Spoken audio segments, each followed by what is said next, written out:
What it do, what it do. All right, the title of today's discussion is When the Seeker Dissolves, Only God Remains. When the seeker dissolves, only God remains. Okay, so we're going to continue talking about this topic of closeness or union with God, right? You are God, right? Point blank, period. Okay, whether you want to be or not, whether you believe it or not, you just are, okay? Now, because you are a source, there is no way that you can get closer to the God that you are. Since God is you, you can't get close. Like, no thoughts can move you away from God. No feeling can move you away from God. No thought can move you closer. No feeling can move you closer. The only thing in the way of your divinity is your belief. It's that you refuse to accept it. Okay? So this is what we're going to get into. All right. So there is a truth so simple and so staggering that the mind resists it. The truth that there is nothing you can do to get closer to God. No better thought, no deeper prayer, no holier mood can make you more divine than you already are. You could sit in silence for 40 days or fall into distraction for 40 years and still the same presence that breathed galaxies into motion would be pulsing within you. Unchanged, unblemished, untouched, right? And of course, we might push back on that. I know I did when I first got into this space. I was like, what you mean? What you mean? Of course I can fall from grace. Let's talk about the story of the prodigal son. Okay, it illustrates this. The story of the prodigal son in scripture, okay, is that there were two brothers. Okay. Typically, if you read scripture, the older brother represents the ego. Something to keep in mind. All right. So the younger brother decided to leave home, leave the father. When he went out into the world, he basically threw away, squandered his inheritance. He got so low that he started to work for people and he was feeding pigs. If you know anything about spirituality, you know that pigs are seen as unclean. So this is simply a representation of how low he got in his life. Is that he was feeding pigs. At one point in the story, he says, man, I wish that I could eat the food that they ate. Now, I want you to really think about this, okay? Because it's all metaphysical. It's all representing something. To believe that you are so low that you want to eat what the pigs eat, right? Think about that. Pigs eat anything. They eat bones, human bones. They'll eat whatever, okay? So they're known as these unclean animals that kind of house spirits as well. All right. So he got that low and he finally said, look, even my father's servants have enough bread to eat and to have leftover. Bread, when we think about it from a scripture sense, right? Bread represents sustenance. Okay, that bread, right? That sustenance. Okay. So the moment he decided to turn back to his father, even though he was in this metaphysically very low place, he felt unworthy. He decided to say, look, I don't even have to be my father's son anymore. I'm good enough just being his servant, still feeling unworthy. The moment he turned back, what happened is the father came out to meet him. In scripture, it says while he was still a ways off, while he was still a distance away. All right. We think of this a ways off as in physical distance.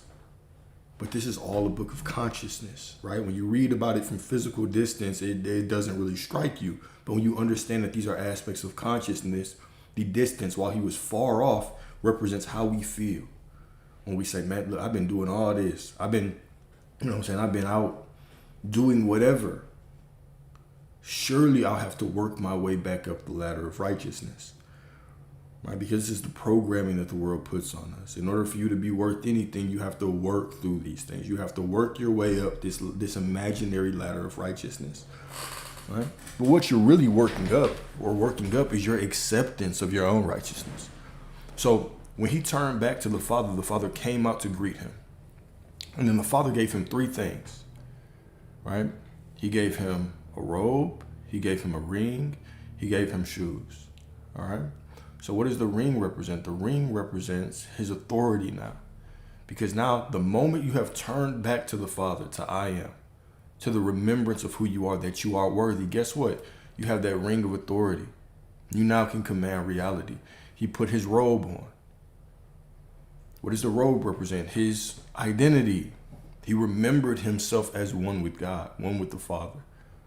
And then he was given shoes, representing his path is now made straight, right? Metaphysically, all of these things make perfect sense, right? Now the brother, what did the brother say? The brother represents the spiritual ego. He says, I've been here with you this whole time, Father. You've never done this for me.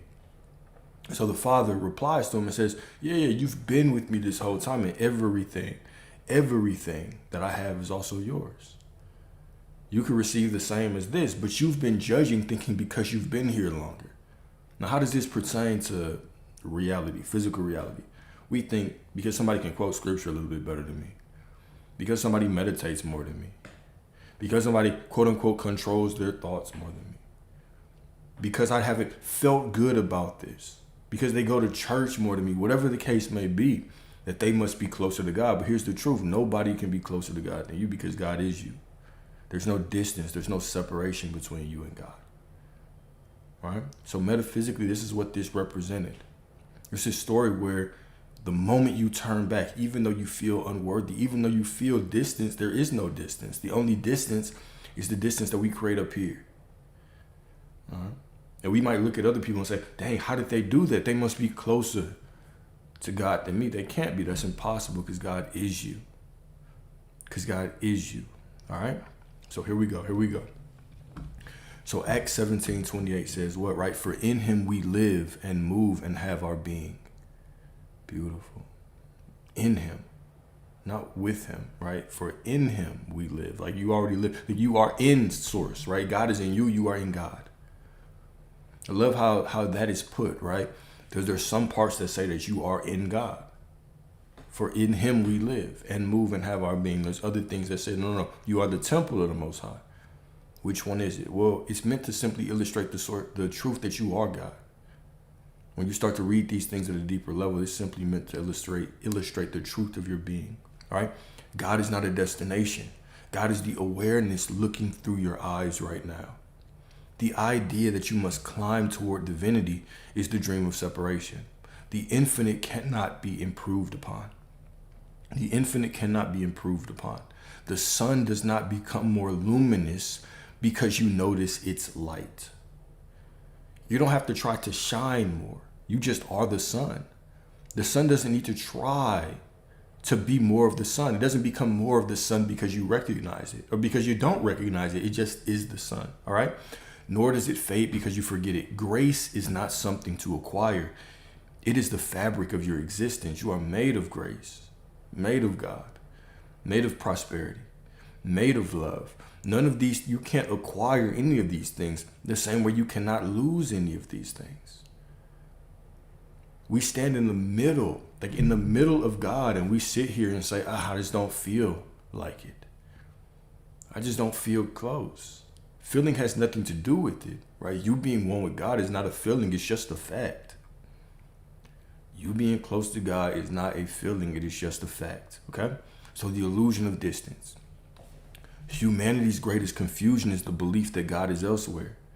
We speak of ascension, right? We do this in the religious communities, in the spiritual communities. We talk about this in ascension, reaching enlightenment, reaching oneness, reaching as if it's something out there, right? We speak of ascension as if we are at the bottom of a mountain, not realizing that we are standing in the very air that holds the peak. There's nowhere to ascend to. You're already all that there is. There's nowhere to ascend to. You're already all that there is. Every practice, every ritual, every effort to reach God is beautiful only when it is understood as remembrance, not pursuit. You hear that, right? All the techniques we do, all the prayers we do, all those things are beautiful when done from the remembrance of who you already are. All right. So Gnostic text, the Gospel of Philip, right? One of the Gnostic texts, the Gospel of Philip says this, all right? You saw the Spirit, you became Spirit. You saw Christ, you became Christ. You saw the Father, you shall become the Father. All right. So these words from the Gospel of Philip reveal one of the most profound truths of spiritual awakening, that perception itself is transformation. Whatever you truly see with awareness, you become. To behold the divine is to awaken the same divinity within yourself. I can only see what I am. To see the beauty in the world is simply a reflection of the beauty that I am. That's it. To see the beauty in the world is simply a reflection of the beauty that I am. To see all of the destruction, to sit and complain about, man, the world's just this evil place, is simply a reflection of my consciousness. It's simply a reflection of my consciousness. Two people can live in the same house, have two different perspectives of reality. One can simply see their life, their reality as peace and bliss, and one can simply look around and see violence, see frustration, see that people are bad. Right? It's all a matter of you, right? Reality is never just how it is, it's how you are. It's always you, it's always you, it's always us. We can't blame anyone else for our reality. It might feel good to do so, but it doesn't get you anywhere. Well, it just gets you in the same situation over and over again. That's all it does. It might feel good to bitch and whine and complain and say these people and those people and this hurts and this sucks and yada yada. The only thing that you're doing is getting a dopamine hit as you walk back into the same reality. All right? So here we go. When your vision clears beyond illusion, beyond the veils of unworthiness and striving, you recognize that the one observing and the one observed have always been one and the same. The eye that seeks God is the very eye through which God beholds himself. Y'all have patience. Have some patience, right? We're going to get there. Have some patience. I'm getting you to the same destination. All right? To see spirit is to remember that your essence was never flesh trying to reach heaven. This is one of those knee-jerk reactions, right? I get that I'm God. How do I feel it? I get that I'm God. How do I feel it so I can get what I want? How do I feel it so this can show up in my reality? I get it. I get it. All right? To see spirit is to remember that your essence was never flesh trying to reach heaven. It's not about feeling there's no feeling or thought that can get you closer or further from source. Okay? To see Christ is to realize that love incarnates through your words, your choices, and your being. To see the Father is to awaken to source consciousness itself. The I am beyond name, beyond form, and beyond time. What you witness inwardly, you embody outwardly. As long as you believe God is apart, you live divided. As long as you believe God is apart from you, you will live divided, and reality will simply reflect that truth that you have assumed. Because whatever you assume is the truth. Whatever you assume will be proven as the truth to you.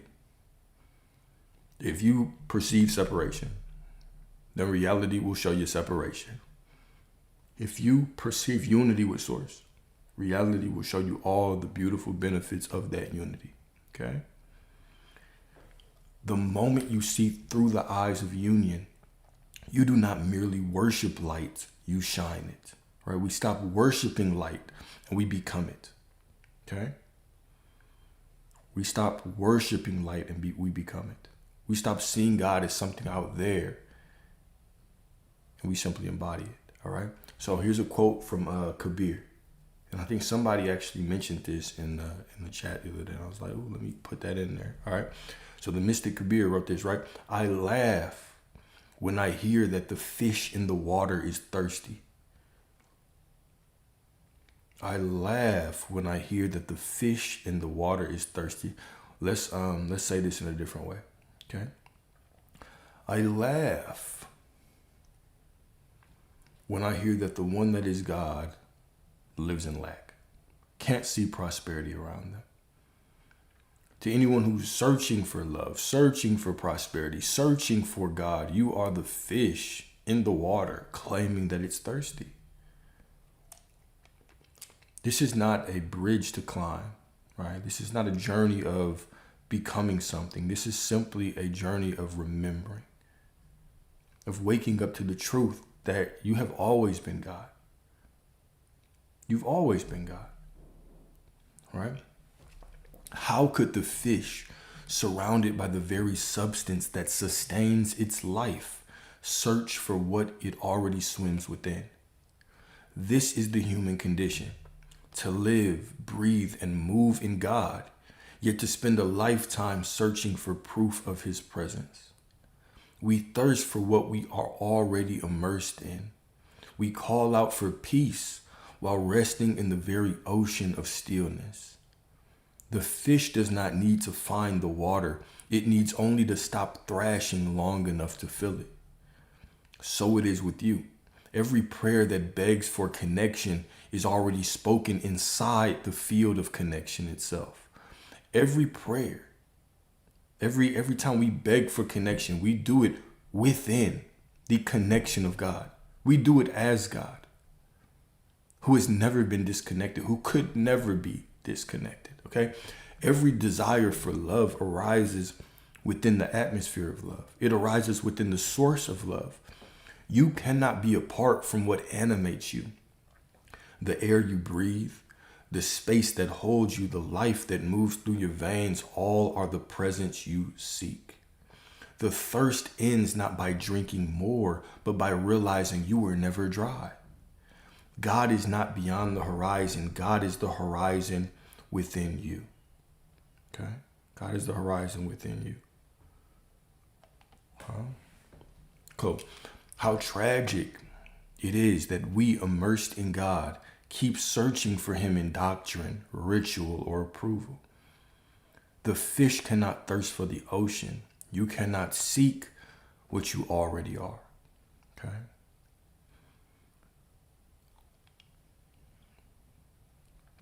Cool. Stay composed, brother. Stay composed. All right. The sacred perfection of the present. You say you want to feel close to God, but what if your current state, your confusion, your fatigue, your doubt is not an obstacle, but an altar? You say you want to be close to God, but what if your current state, what if it's not something to be ran from to get closer to God, but to embrace as simply another mask that God has chosen to wear in this moment? What if whatever you're feeling right now had absolutely no impact on you, on your divinity, on who you were? This is the meaning of you are the sky, and everything is simply the weather. Your emotions, your thoughts, feelings, whatever the case may be, those things are simply the weather. You cannot define yourself by the weather. Right? You are the infinite, ever-present, still spirit, awareness at the source of it. Okay? So here we go. The divine is not waiting for you to polish yourself. It is waiting for you to stop hiding. Beautiful. All right, so Luke 17:21, the kingdom of God is within you. The kingdom of God is within you. And yeah, I didn't know I had a manifestation playlist, but if I do, I got you. All right. So Luke 17:21, the kingdom of God is within you. That is not metaphor, it is law. That is not metaphor, it is law. There is nowhere else to look. The kingdom of God is within you. We've been told it clearly. Okay? And we hear it in all these different ways. The universe is within you. You are all that there is. The kingdom is within you. Yada, yada, yada. There is nowhere else to look. If it's within me, there's nowhere else to look. How could I not be close to God? The mind believes it must think better thoughts to earn heaven. Yet the heart already is heaven. Every emotion, even the dark ones, is made of the same essence. You are never outside the sacred. You are simply unaware of it. So here's a quote from Rumi, all right? Do not turn away. Don't turn away. Keep your gaze on the bandaged place. That's where the light enters you. Your wounds are not proof of divine absence. They are where divine intimacy becomes visible. Can you see me even in your pain? Can you see me even in your pain? Can you see me even in your pain? All right, so you cannot add to infinity. You cannot add to infinity. Understand this. The infinite cannot be added to or diminished. Nothing can take away your divinity. Nothing can add to your divinity. You're already all that there is. If you try to improve your divinity, you affirm its lack. This is what I mean, all right? So why I'm going into depth with these kinds of discussions is because I want to be very clear. Because we've constantly talked about the cease striving and know, right? Just know, right? Stop trying to be worthy. Just know you're worthy. Stop trying to be God. Just know you're God. Stop trying to be in alignment. Just know. Just know that you are God. How could you not be in alignment, right? And I don't want you to misinterpret this as, let me just stop doing shit and then look around and see if things change. That's still doing something to get. Okay? It is when you simply know yourself as prosperity. Know yourself as prosperity. Know yourself as prosperity so the prosperity can flow through you. When the prosperity flows through you, then you simply walk and you experience yourself. There's nothing to wait for out there. It's already taken care of.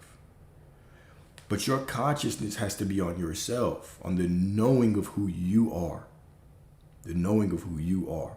Okay? So here we go. Grace does not depend on your behavior, your mood, or your effort. Your divinity does not depend on your behavior. You know, that one's a tough one to hear, isn't it? That one is a tough one to hear. Well, what should I do to get it? It doesn't matter. Who are you being when you do it? It does not depend on your mood. Well, what do you mean? Why not? I thought I had to feel it. I thought feeling was the secret. All right? Remember, even when Neville said that, what did he say? He said, feeling is a secret. Then he said, when I speak of feeling, I do not speak of emotion, but the acceptance of the fact that you are already that which you desire to be. Saying the same thing. You are the walking temple of God. How could you try to be more divine than that? You are God. How could you try to be more divine or worthy or prosperous or more loved than that? That's everything. We simply refuse to accept the fact of who we are. Okay. Cool. All right, here we go. So Romans 8:38 through 39. Romans 8:38 through 39. Right? Because I can already hear it. But we're sinners. We have to. Nothing can separate us from the love of God. Right? Romans 8:38 through 39. Nothing can separate us from the love of God. Nothing. All right? Even your rebellion is contained in the embrace of God. Remember, God is unmoved by your emotions. God is unmoved by your love of God. God is unmoved by your fear of God. You're still God either way. You're still God either way. Okay? Even your rebellion is contained in the embrace of God because it's all God. You can't escape God. Where would you go? It's all that there is. You are all that there is. You can't escape yourself. You can't escape even your physical transition. You don't escape anything. You're still all that there is. You might transcend from this physical vessel, but you're still the same. You're still the same spirit. All right. So even your rebellion is contained in the embrace of God. Even your denial is allowed by the very presence you deny. That's unconditional love right there. The infinite has no opposite. There are no two powers, right? There's no God and then evil power opposing God. There's no two camps. Once you start speaking like that, you leave monotheism. There is only all that there is. There's only infinity. There's not infinity plus infinity. All right? The infinite has no opposite. You cannot offend it and you cannot escape it. So here's a Meister Eckhart quote. Meister Eckhart quote that I always talk about, right? God is at home. It is we who have gone out for a walk. Your walk may take you through pain, guilt, ambition, pride, happiness, joy, whatever the case may be. But none of it changes the address of the divine, the address of the divine. When you tire of the walk, you find that home never moved.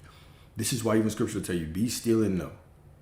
Or in one of the translations, right, cease striving and know that I am God. Cease striving and know who you are. Okay? So here we go. The mirror of awareness. When Jesus said, before Abraham was, I am. Right? John 8:58. Before Abraham was, I am. He was revealing something profound. He was not boasting of age. Right? He wasn't talking about age. There's only this moment. There's only now. Okay? Don't take our linear view of time and apply it to the infinite. Right? So he was revealing identity. I am is the name of God. It's the name of awareness itself. Awareness is just I am. Awareness is I am. I exist. Okay? Before your history, before your thoughts, before your stories, there is the I am. Right? This is what Abraham represents metaphysically. Okay? Abraham was the father of identity. Abraham was given a task, right? You are going to be the father of this nation, Israel, right? So before Abraham, there was no identity. So you could say Abraham was the birthing of identity, the split into duality. You have the chosen people, you have the others, so the Gentiles, right? So what is it saying is before you had an identity, I am. Before you had an identity, you just were, you just existed. You were here before the world labeled you anything, okay? So here we go. Where was I? Here we go. All right. So here's another quote. The self is not born, nor does it die. It has not sprung from anything. Nothing has sprung from it. That's the definition of infinite. Okay? The self is not born, nor does it die. It does not spring from anything. Right? It has not sprung from anything. Nothing has sprung from it. This is who you are. This self that cannot fall, cannot fade, cannot fracture. You are not the body praying to God. You are the consciousness through which the prayer arises. You are not the seeker of grace. You are the space in which grace is known. When you realize this, you stop trying to ascend and begin to allow. I'm going to start calling this out every time I do this, because I do the same shit every time we have this discussion. I get to a point and I say, when you realize this, striving ceases. And I say it in a bunch of different variations. Today it was, when you realize this, you stop trying to ascend and begin to allow. You are not the body praying to God. You are not this body trying to micromanage the present or the unfolding of God. You are the consciousness through which the prayer arises. You are not the seeker of grace. You're not searching for grace or searching for forgiveness or searching for righteousness, searching for prosperity or abundance or love or any of that. You're the wellspring. You are the source of it. Okay? You are the space in which grace is known. When you realize this, when you remember who you are, when you remember your union, your oneness, you stop trying to ascend. However you define ascend. Ascend could mean I'm trying to get closer to God so I can manifest more. I'm trying to feel better about love so I can manifest love. I'm trying to feel more prosperous, know myself as God and know myself as more prosperity so I can get the prosperity. When you come into the divine realization that you just are God, and there's no thought that can take away from that. There's no thought that can add to that. There's no feeling that can take away from that. There's no feeling that can add to that. When you come to that realization, you check out of the games. You check out of the striving. You truly live the scripture that says, be still and know. Cease striving. When I catch myself thinking, I just don't feel good, man. Maybe I'm out of a...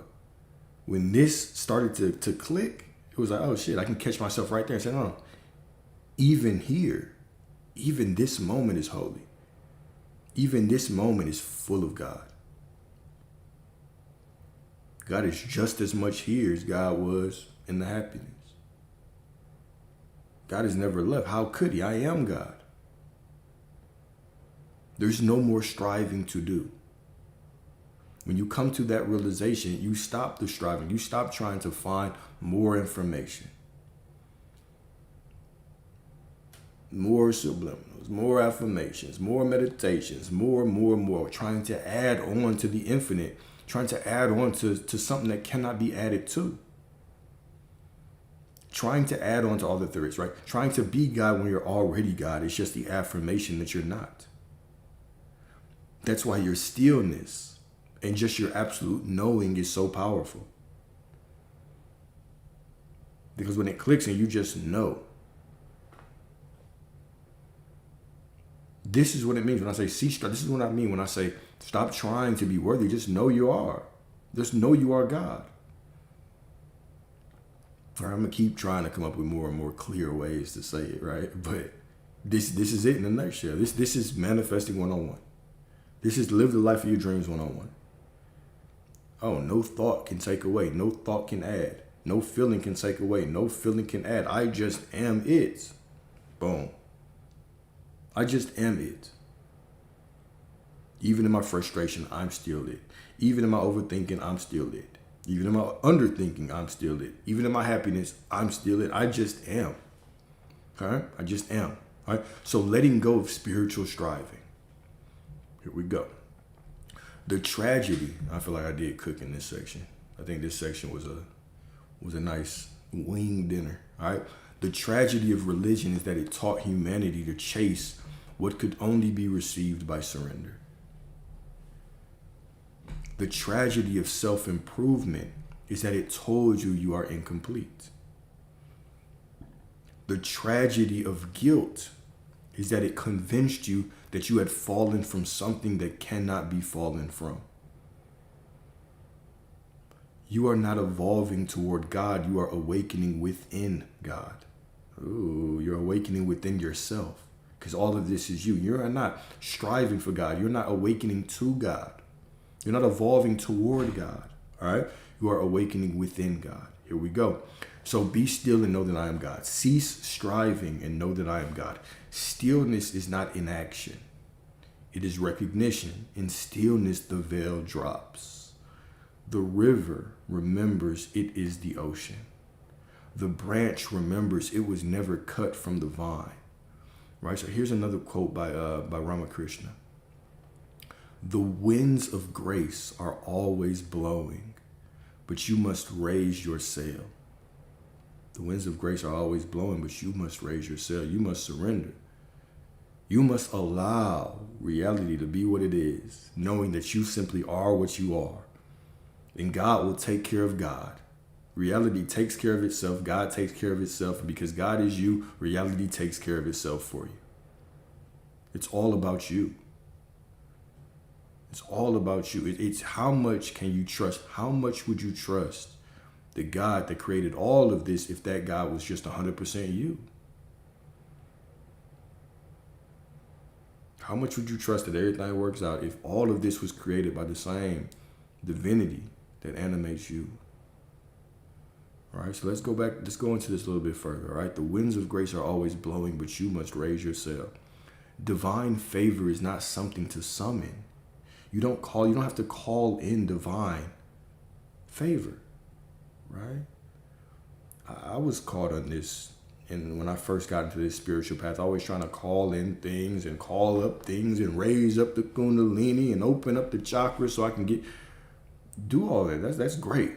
That's great. That's nice, okay? But you can't climb the ladder of righteousness. There was never a ladder. There was never a ladder to climb. Divine favor is not something to summon. It is something to allow. Grace is constant, impartial, and ever present, moving through the fabric of existence like an unseen current. It does not wait for you to be worthy. It waits for you to be open. The wind is already there. God is already there, whispering through the circumstances of your life, guiding you toward remembrance. But if your sail remains lowered, bound by fear, shame, or doubt, you drift in still waters, mistaking divine stillness for divine absence. Raising your sail means surrendering the belief that you must row your way to salvation.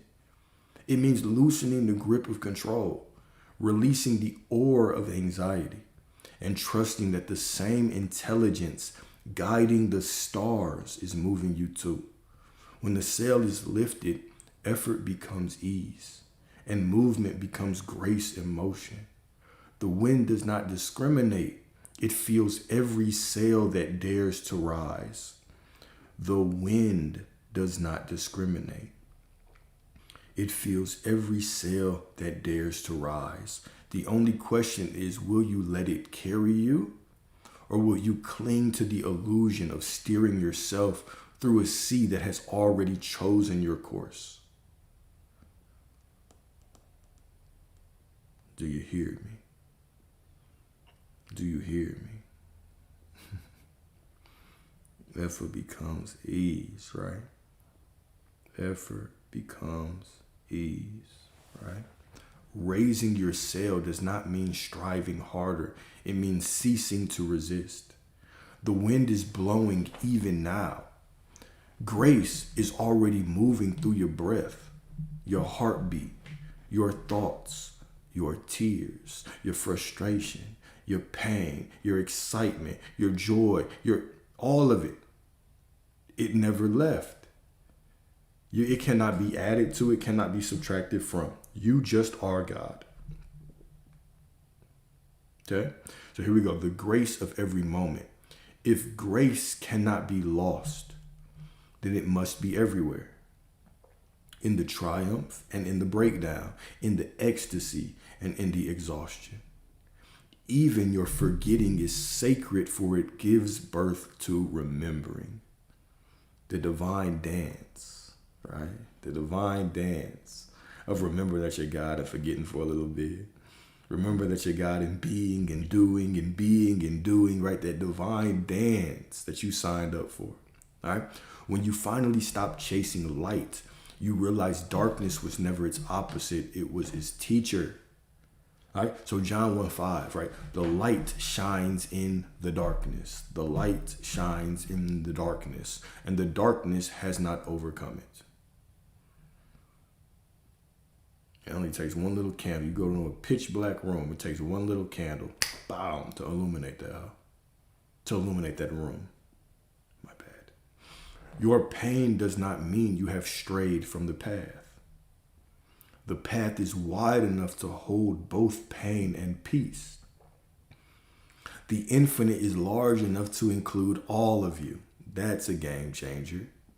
Your pain does not mean you have strayed from the path. No thoughts can get you closer or further from God.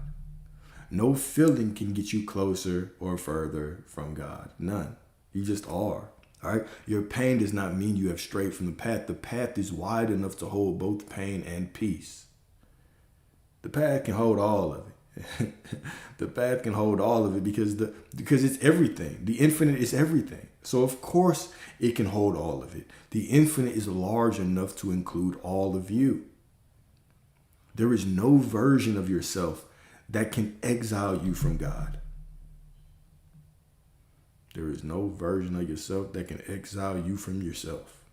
The ultimate realization, all right? You will come to see that all your prayers, fasts, meditations, rituals, affirmations, visualizations were never meant to earn grace. They were meant to exhaust the illusion that you needed to. Grace is not a result of devotion. Devotion is the fragrance of realizing grace. Grace is not a result of devotion. Devotion is the fragrance of realizing grace. You cannot earn what you already are. You cannot return to what never left. You cannot fix what was never broken. So here's a quote from the mystics. So this is Saint Catherine of Genoa. I love how the saints always talked about oneness and unity with God. But now you say that shit, somebody's going to try to slap the shit out of you and tell you that you're a heathen, all right? So the mystic, St. Catherine, all right, once said, my me is God. My me is God. Nor do I recognize any other me except my God himself. I am God. I do not recognize any other God. Let me break that down a different way. I am God. The self, my true self is God, and I do not recognize any other God but me. Beautiful. All right. This is not blasphemy. It is the final confession of unity. You are not trying to find God. You're not trying to find God. You are God remembering himself as your divine ass. Your divine ass. You are the divinest of asses. Okay? The divinest. So I got 3 reflection questions. I have a letter, a love letter, real romantic today. And then I have not too many, I have like 5 affirmations. They're short affirmations. All right. So here are the reflection questions. Number one. Where in your life are you still acting as if you must earn the love that already sustains you? Be honest. Be honest. Don't lie. Don't lie to yourself. Where in your life are you still acting as if you must earn the love that already sustains you? Are you walking around thinking that you need to be happy to get grace, thinking that you need to fight every thought? Fight every thought. Fight every feeling. Affirm 100 times a day. Visualize the right way.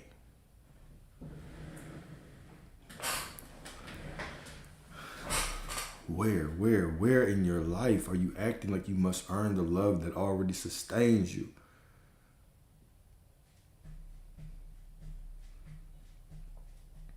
Now that you're aware of it, you can simply choose a different story.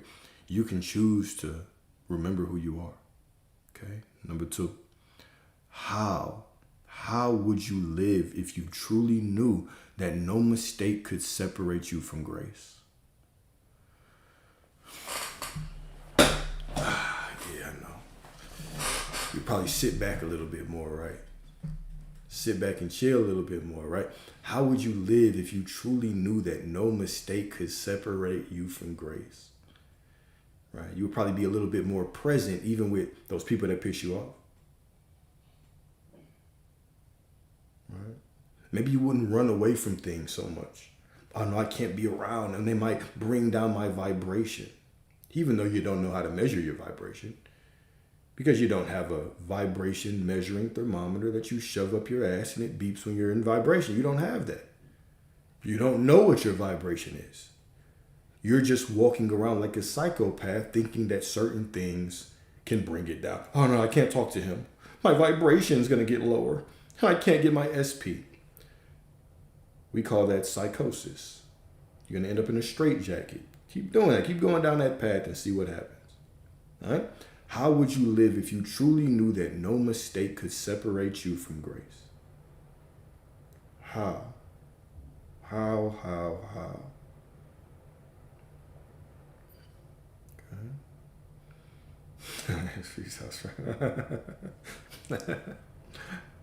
Number 3. All right, last but not least, all right? Can you sit in silence? Can you sit in silence and feel that even your thoughts are made of the same divine substance as peace? That's crazy, Alyssa. That's crazy. Can you sit in silence? Right. Here's the thing. Let me rephrase this. I want to ask this different. I'm probably going to change this question on this sheet. All right. However you feel right now, okay, whatever you're doing, whatever you're thinking, whatever you're feeling, right? Whether you feel, divine right now or you feel like shit, whether you feel healthy or sick, positive or negative, whatever you feel right now, all right? Can you pause right now and realize that you are just as much God, just as much worthy right now than you ever have been? You've never been more worthy. You've never been less worthy. You've never been closer to God. You've never been further from God. Can you sit right now? Can you come to that realization right now? I don't want that shit for Christmas. I don't want that shit for Christmas. I'm going to send that shit right back to your ass. All right? So here we go. All right, so I got a love letter for y'all. Okay, this is from me to me, but read this, right? Or hear this from the perspective of you speaking to yourself.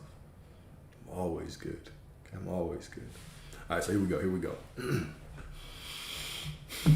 My beloved, breathe. Breathe. You have spent so long trying to reach a place that has never moved. You have prayed, sought, wrestled, and strived, believing that someday when your thoughts were pure enough or your faith strong enough, God would meet you halfway. But what you are now beginning to see is that God was never a destination. God was the space within which all your seeking unfolded. You were never walking toward the divine. You were walking within it, every step drenched in holiness. You can stop running now. The wind that carries the galaxies is the same breath that rises and falls in your chest. The grace you've been chasing was never a gift withheld. It is the substance of your being. Even your doubts, your detours, your dark nights, all of it was the path. All of it was the teaching. Nothing was wasted. Nothing disqualified you. You have always been exactly where grace intended you to be. When you feel distant, remember, the fish cannot thirst for the water it swims in. You are surrounded by what you seek. When you forget, remember, the winds of grace are always blowing. Only lift your sail. Let go of striving to be holy, and remember that holiness is your native tongue. Let the waves of your life carry you without resistance. Do not look for signs of closeness. Look for evidence of remembrance. The divine does not reward your effort. It reveals itself in your surrender. You cannot fall from grace because you were never standing outside of it. You are the breath of God learning to recognize itself in human form. So rest now. Be still. You have nothing left to become, only everything left to remember, right? With eternal love. I am that I am, no matter what. I am that I am, right? No matter what. No matter what. So a couple affirmations, right? Remember, you're not trying to be these. These are a divine remembrance of who you have always been. You've always been this, okay? Number one.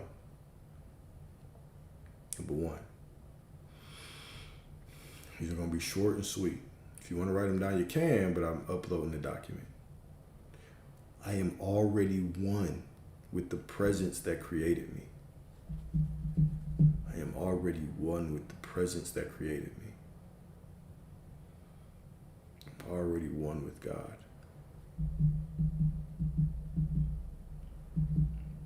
I am the manifestation of God. I am the identity of the presence. Remember, God is pure presence, pure spirit, pure awareness. You are the identity of this spirit. You are the identity of this divinity. You are the place where identity and divinity meet.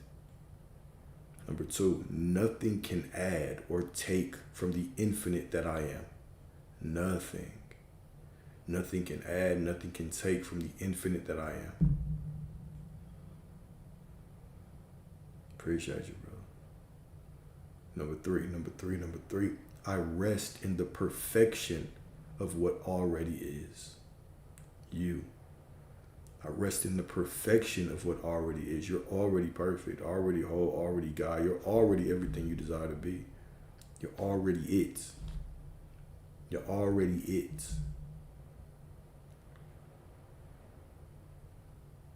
Beautiful. Number four, my surrender is not loss, it is remembrance. Even this moment is perfect. Even this moment is perfect. Even this moment is perfect, right? How long could I do that? I was thinking that thought crossed my mind, like, how long could you just keep saying that? Even this moment is perfect. But I'm not going to do that. I'm not going to do that. Y'all going to start thinking I'm looping. All right, grace is not given.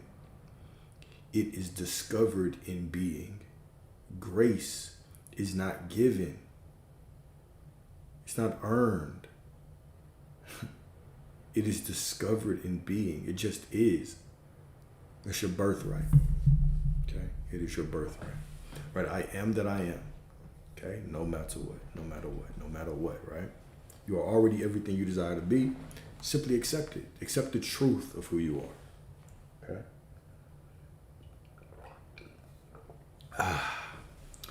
Whew. All right, y'all. That was it for tonight.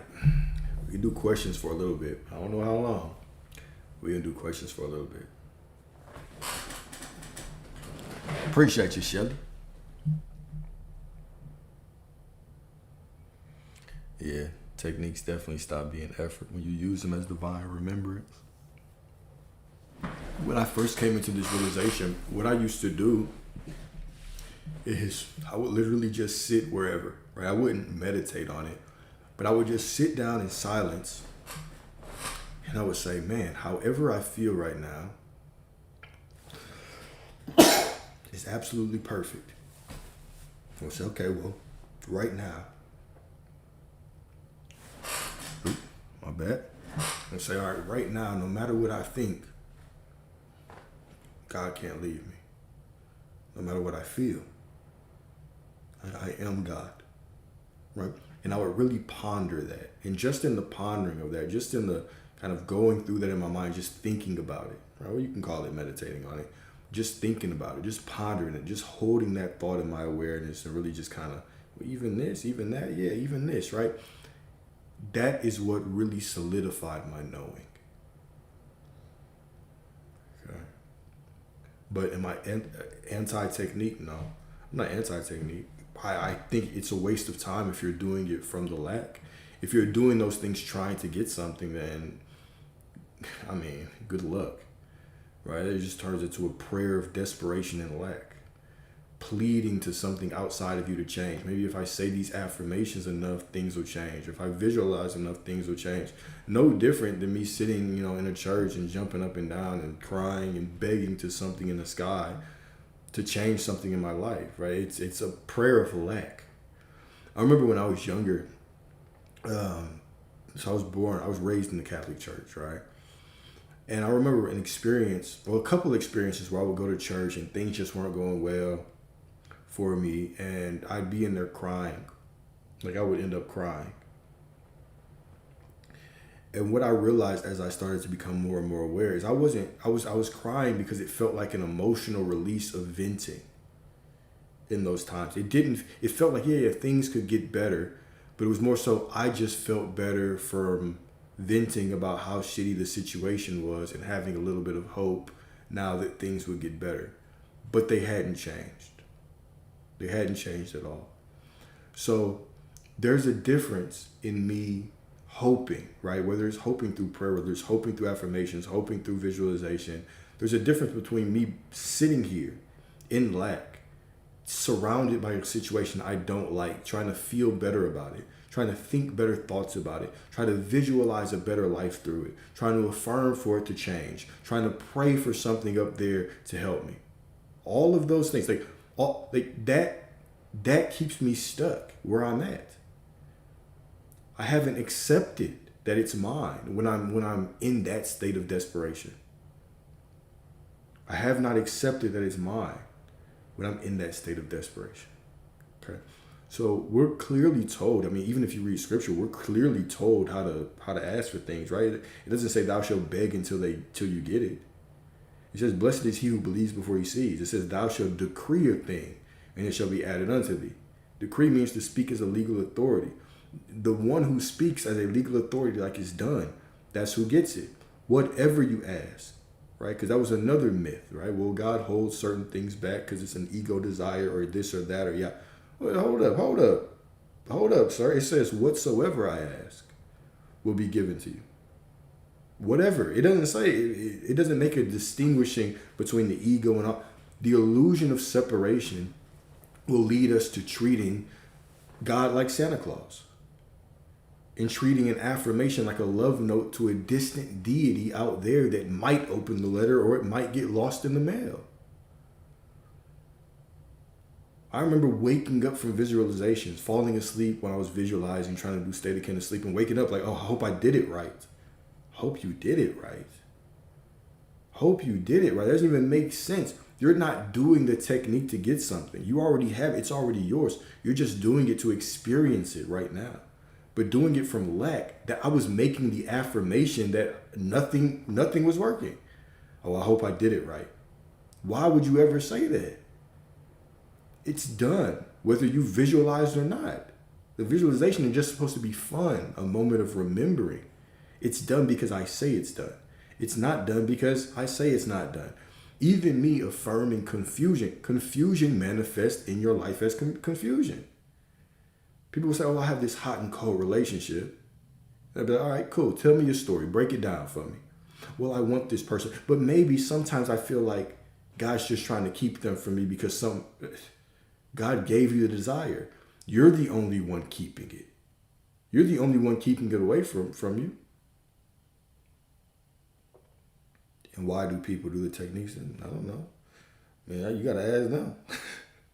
For infinite reasons, right? They do it for hope. Some do it because it works for them, right? Because they've accepted that it does work. The more you accept that it works, it works, right? Here's the bottom line, okay? You can put let me not get. Here's the bottom line, y'all. Because I'm not frustrated, right? I say this with love. You make the rules, okay? If I sat here and was like, this person does this and that person does that and this person does this and why do they do this and okay, bottom line is this. The moment you decide what works for you and that you have what you want, that's when it's going to be granted to you. But the more that we're constantly trying to figure, well, why do they do that? And who cares? Who cares? You deserve the life of your dream. Here's the bottom line, right? You are God. Everything that you desire is already within you. Everything that you desire is already within you. The only thing you have to do is accept that it's yours. If the affirmations help, cool. Visualizations help, cool. But y'all are missing my point. Because sometimes y'all ask questions, y'all are missing my point. You're not getting the greater message. You're just trying to hear what you can do to get something. Which is going to lead you to be, if you're trying to hear what to do to get something, my message is going to confuse the shit out of you. Because I'm not talking about how to get, I'm talking about who to be. I'm talking about who to be. So when we're constantly like, oh, well, you just said don't do affirmations. I don't say don't do them. I say don't do them from lack. Do them from the remembrance. So if I ask you, why do people do affirmations? Well, they do it from all kinds of reasons. They want to get something. They want to feel better about something. All kinds of things. Here's the bottom line. Who gets what they want from them? The one who accepts that the desire is theirs. Now, when you accept that it's done, do whatever. Go into the woods. Bring a big-ass cauldron. Fill it with milk and honey and the blood of a leopard cub. It doesn't matter. Do whatever technique you want, but do it from the knowing that you are already it.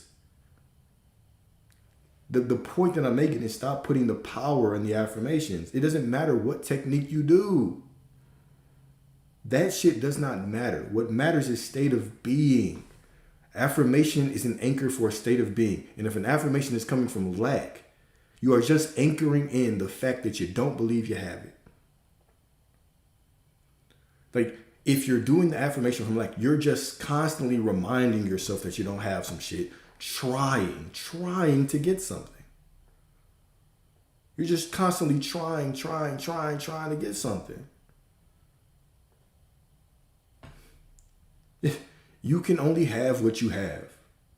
Blessed is he who believes before he sees.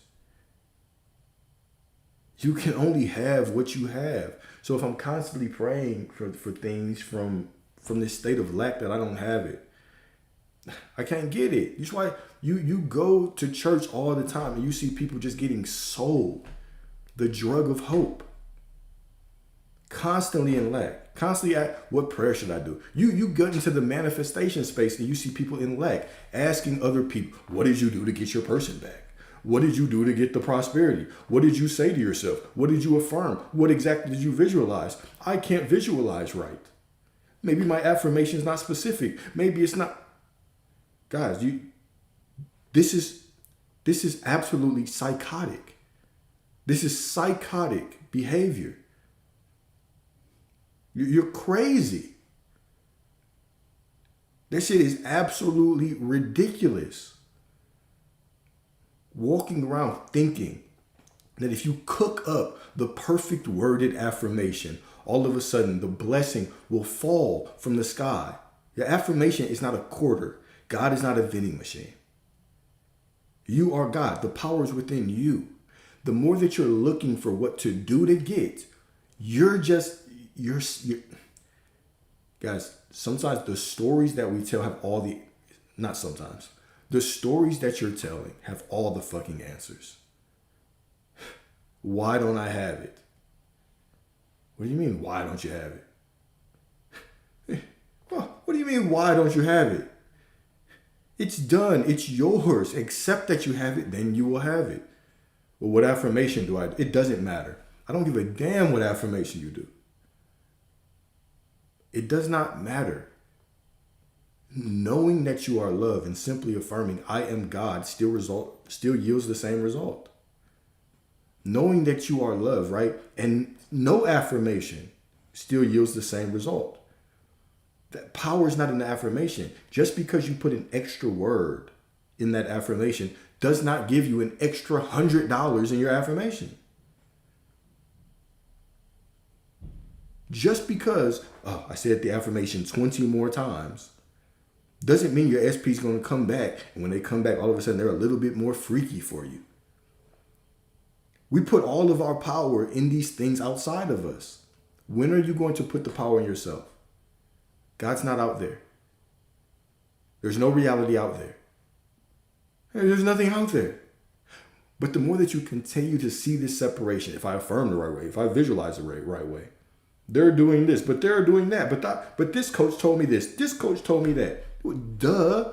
Because every single person has their own perspective on this. But what's the core message? The core message is when you decide that you have it, it's yours.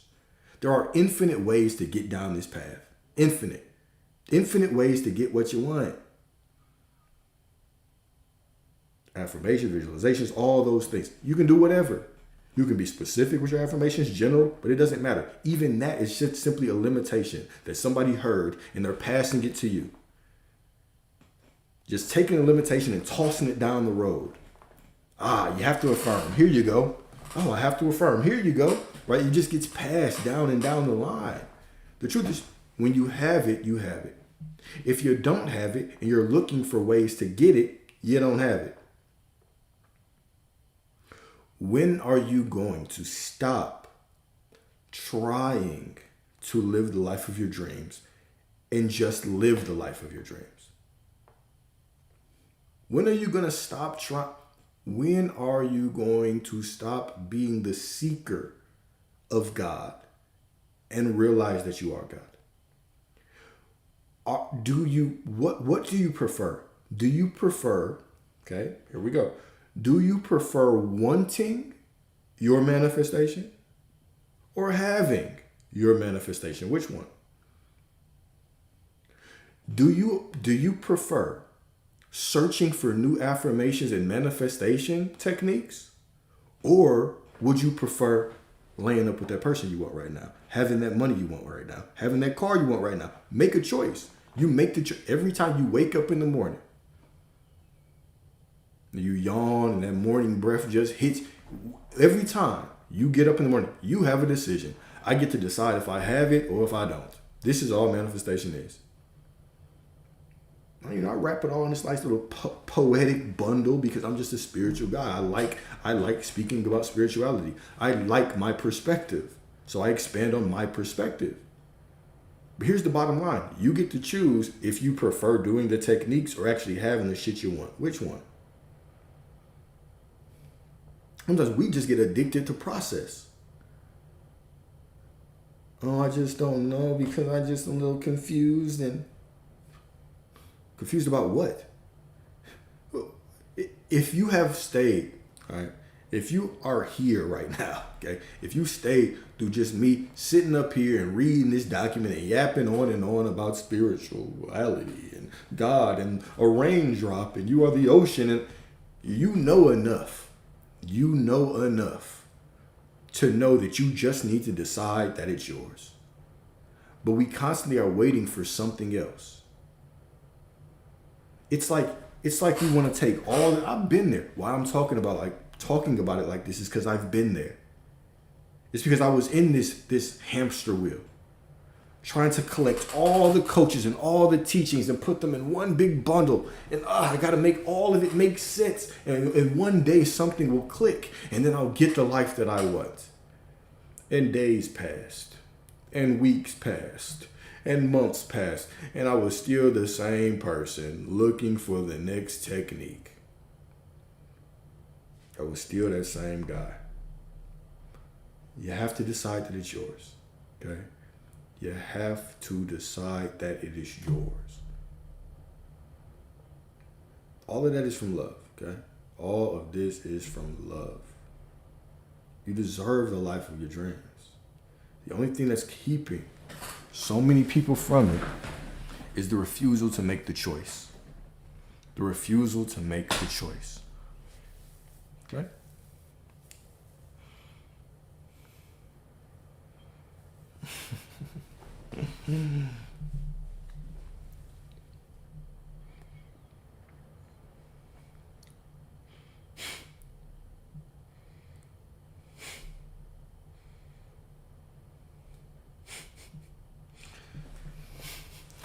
The Wi-Fi meant to keep y'all on y'all toes, man. Keep y'all focused.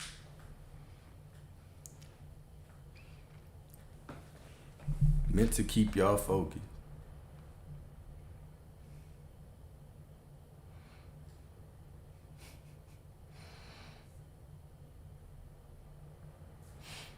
Yeah, I can expand on the Sabbath in about 3 sentences. The Sabbath means it's done, and so you rest in the knowing that it's done. That's it. Be still and know that I am God. That is the Sabbath. It's done. That's the Sabbath. It's done. That is the Sabbath right there. Has nothing to do with it has nothing to do with a certain day of the week. I don't think God abides by the human calendar. Right? It has nothing to do with the human calendar. Like we think God lives in the human timeline. You know, God has created, God is just living on earth with us. Right? The Sabbath is simply our acceptance that it's done, and we rest in that knowing.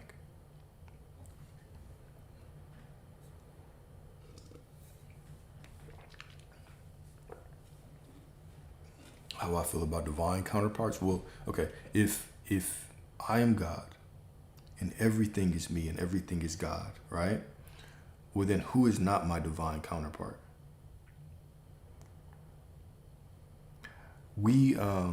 So not to say that soulmates, twin flames, all those things aren't real. So from a metaphysical perspective, what is a soulmate, right? What's a twin flame? What is the difference between them? When your soul, okay, started, okay, and this is a human concession of the story, right? Because there is no time, there is no beginning, there is no end. There just is, all right? So the soul can fracture, per se. From a human perspective, fracture. And typically when it's fractured, it creates this masculine and feminine aspect. Now, everybody has this masculine and feminine aspect, but on a soul level, your soul fractures, and you have all of these kind of quote-unquote replicas. The best way for you to think about this is if you've ever studied like human biology, right? And cells can multiply, cells can replicate. Remember, everything is fractal, right? The same way that life mimics the universe, human life mimics the universe, right? Is the same way that if you look at your cells and how they replicate, you can think of a soul like that, right? It doesn't make these two cells are still they're still perfect, okay? They're still whole and perfect and complete, but they could have came from each other, right? So we call that a soulmate, right? Now, what is a twin flame? Okay, when this soul is ready to experience whatever, okay, they are going to get a spark from Let's call it source. Let's call it God. Let's call it the eternal flame. All right. So you get this spark from the eternal flame. And when you get this spark, what happens is that now you can come to earth. If you've ever seen a body after someone has passed away, you'll notice there's no light. There's no flame in it. Okay. You can also think of this flame as creative energy, right? Sexual energy per se. Let's call it sexual energy. If you've ever seen someone who has not released, a man who hasn't released in a while, right? If a man practices retention, he could have something called like a glow. Oh my God, he's glowing, right? Because you can tell when somebody has a lot of energy. Have you ever met someone that you thought was very, very sexual? Like you could feel their energy, or not even sexual energy. You could just feel their energy, point blank, period. Let's put it like that. Okay? So you have these souls, right? Just because you are a twin flame doesn't mean you're a soulmate. All right? But you can be a twin flame and a soulmate. All right? But I'm not going to go too deep into that. All right? We're here for reality creation. The point being is that even when that happens, right? Even when that happens, the same way that I say you don't have a thermometer shoved up your ass, right? Measuring your vibration. You're just guessing shit. You don't have a thermometer or a radar gun that says, twin flame, soulmate. Sometimes you're like, I just know that this is my soulmate, and I just want to roll my eyes. Like, okay. How? Please tell me how. Please enlighten me. No, you just made a choice. They're infinite. Infinite. There's infinite versions of everyone. There are infinite soulmates that you can have on this damn planet. Infinite, right? You've simply made a choice. And that's good enough. That is good enough, right? Sometimes when we start thinking about soulmates and twin flames and all these things, we start looking at other people as the gatekeepers of our love. Like, this person holds the key to unlocking a part of me. No, they didn't. They're supposed to be a celebration of the overflowing of the love that you already are. But when we start putting limitations on it, okay, well, if this person comes into my life, now I can be happy and grow and all this stuff. You're putting a boundary on the love that you can experience. Right? You're putting a boundary on the love that you can experience. Do women believe in this more than... shit, I don't know. I don't know.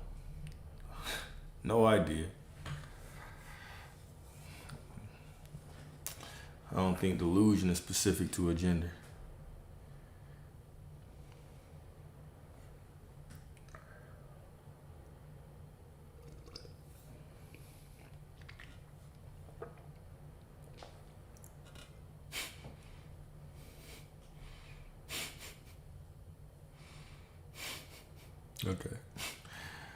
Okay. I'm gonna take that as a compliment. Thank you. SP is my twin flame. It's been a wild ride.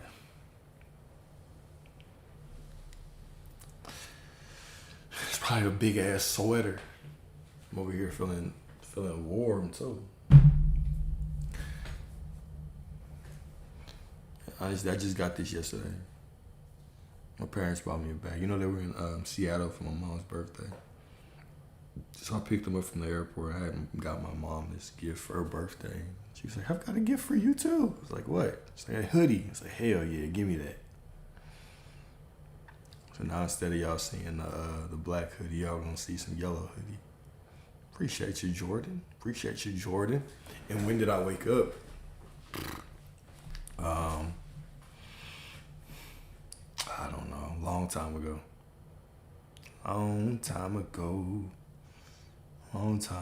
But it wasn't a sudden thing. Like, it wasn't a one day, I was struck with divine knowledge. It was more so I can't really pinpoint a moment. I can't pinpoint a thing that really sparked my interest. It just was something that, it wasn't even anything specifically that triggered it. It was just life in general, right? No, it wasn't after anything. I was already on the path when I started experiencing those things. Because I mean, before because he's even like ayahuasca and magic mushrooms, all that, like psychedelics, all those things. Like, there was a point in my life where I would, if you had asked me about those things, I would have been like, hell no, I never do that shit. The fuck? Hell no. But look at me now. Look at me now. I might as well grow a goddamn mushroom for. Yes. So literally, yeah, your person is whoever you want it to be. That's what it comes down to, is that you have free will. You're not bound to anything or anyone. Right? They're all you. So you get to choose whoever you want, right? If right now, let's say, okay, let's play a game, right? If right now I were to just walk down the street and I were to meet this beautiful woman, and I just felt like, man, our first conversation was so good. She's feeling me, I'm feeling her, right? Let's just say I find her in Vegas. Who knows, right? So I could make a decision right there that, my goodness, this is my soulmate. I've never connected with someone so quickly. Who could prove to me that it wasn't? Who could actually verify that it was? Who? Nobody. None of you could convince me otherwise. None of you. There's nothing on this planet that could convince me. The only person that can convince me is me. That's it. That is it. So, what is meant to be? Other than what I say is meant to be, right? We see it on this journey all the time with people wanting these specific people. And then we see all of a sudden these people walk into their awareness, and then what happens is that people in their life completely transform and show up differently. Right? Now, if I was walking by the rules of society, I would have, that's not my person, boom. But because you made a decision and decided that this is how you wanted to experience the love that you are, guess what? You had to get it. So what is meant to be when it comes to love? What is meant to be? Except for what I decide it's meant to be. No, I'm just playing. I just like Vegas. I just like Vegas.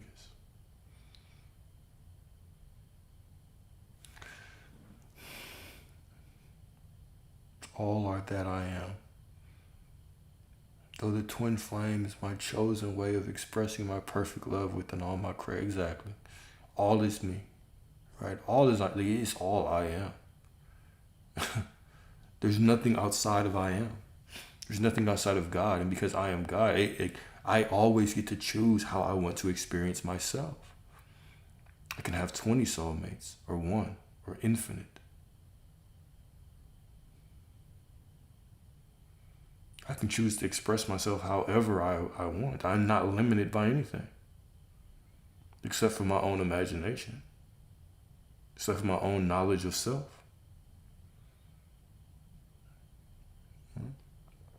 It's only me. The only one stopping me is me. The only one stopping me is me. Right?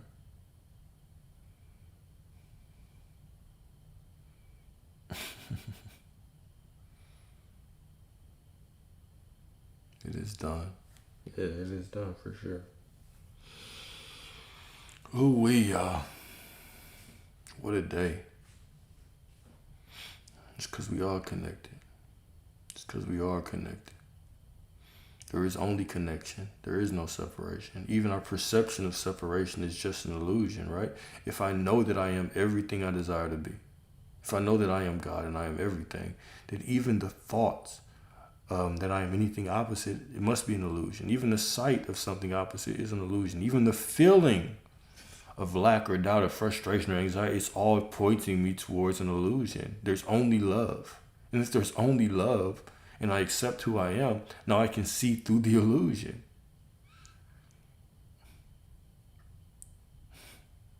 I can see through the illusion.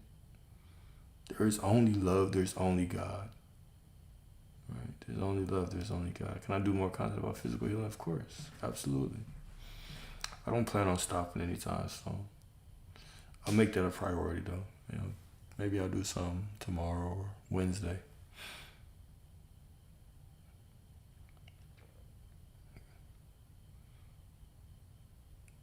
I appreciate you. Appreciate you, Lex. Appreciate you, Goddess.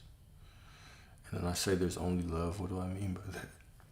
I mean it exactly the way I said it. There is only love. There is nothing opposite. I can choose to express love in a different way by denying the love that I am, right? I can choose to see anger, which is just a form of misplaced love, right? But there is only love. There is only love, right? God is love. God is everything. God is the fabric of reality. It's all love. This is why you don't feel good when you don't express it. It's because it's an illusion to not be love. By definition of love in that instance. In which instance? What do you mean?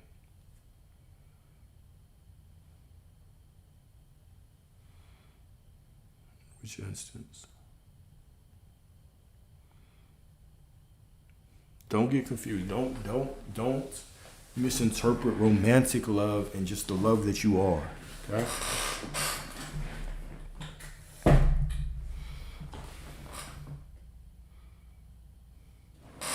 So what's up?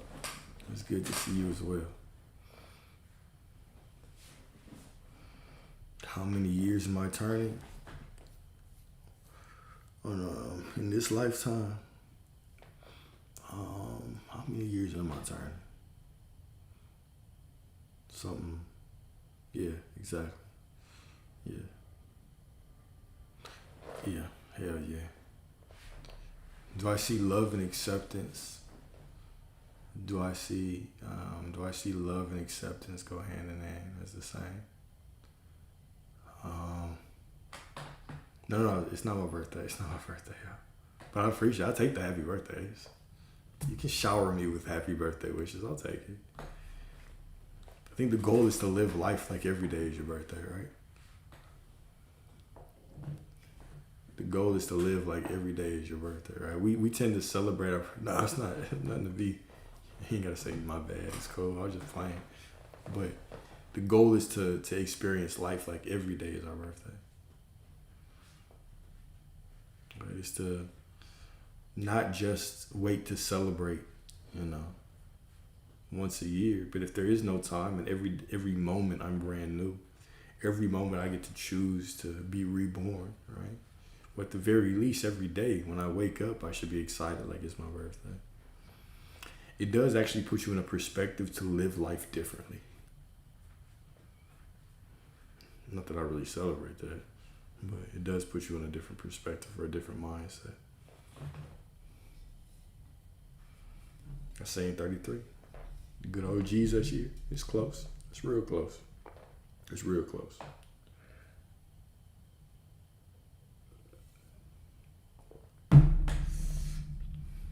What does it mean seeing the number 23 all the time? I don't know. It might be related to Michael Jordan, man.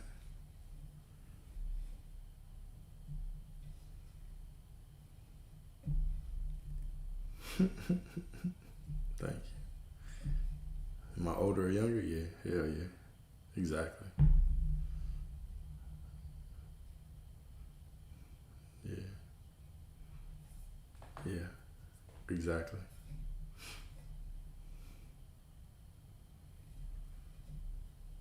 How do you stay on a high frequency and vibration?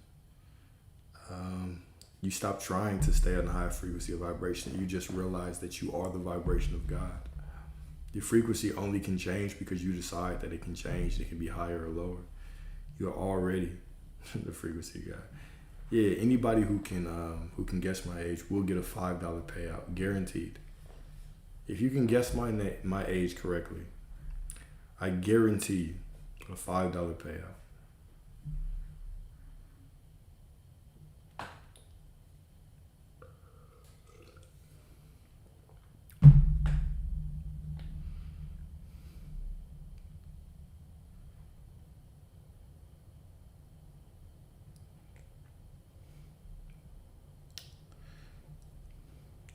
That's close. 48's close. 48's about the closest one so far.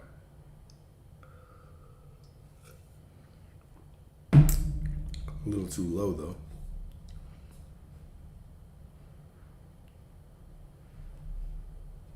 Mm.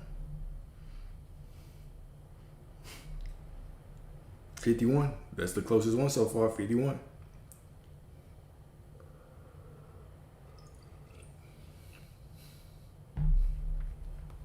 $53. We're getting closer. We're getting hotter. We're getting warmer.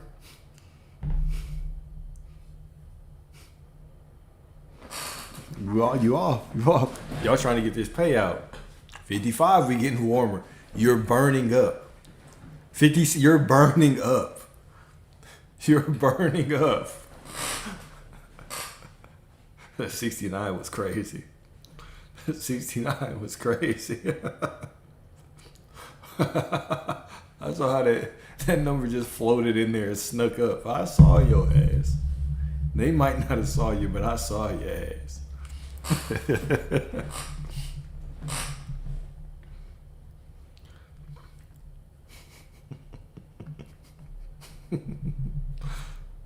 That's so funny.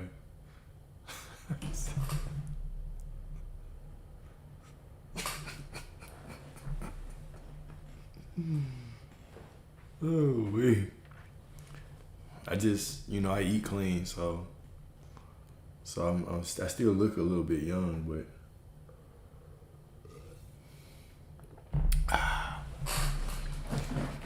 yeah, that's why a lot of y'all on here, because y'all do have daddy issues. That's why you still trying to manifest that SP that you want, that specific person. I know about you. I already know about y'all. I already know about y'all.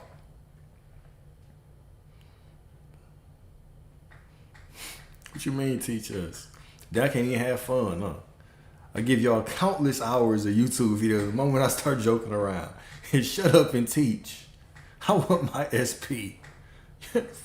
You know what? Give me your SP number. I'll get them back for you.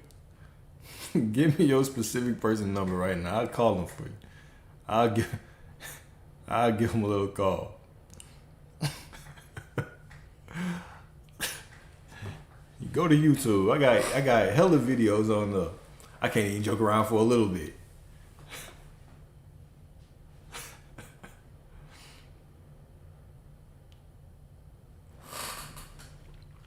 Hell yeah.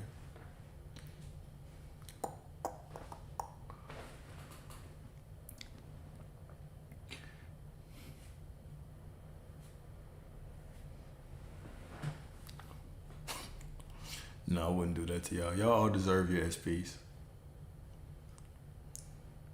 Y'all all deserve it. The spirit is ancient. It's the temple. The body. I don't know about that. Oh no, I don't pay y'all no mind. When y'all start talking shit. If I started paying y'all mind when y'all talk shit, I would have stopped doing these recordings a long time ago.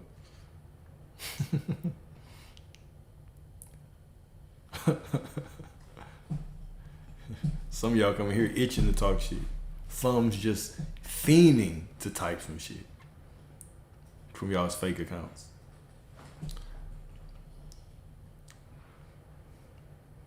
Tell me y'all fiend to talk shit for your fake accounts. I'm catching y'all too, because I go through all the comments. When I see y'all talking shit, I go to the profile and it's like, it's deleted. All of a sudden, this shit is deleted. Huh? That shit really is funny. Like, I'll see somebody talking shit and I'm like, okay, cool. Like the other day, somebody had, I don't remember what I said. I said something like deeper or go deeper, Alex. And they said something. They started talking shit. I couldn't wait to get off the live to go look at that shit. Go look at their profile. Fake profile, of course. Fake fucking profile, of course. It immediately deleted. Then the next day, somebody else started talking shit. Went back to it. Same fucking fake profile, deleted again. So you mean you re-alived, you brought back your fake account just to come on here and talk shit? So I wonder, like, damn, what y'all got going on in y'all lives?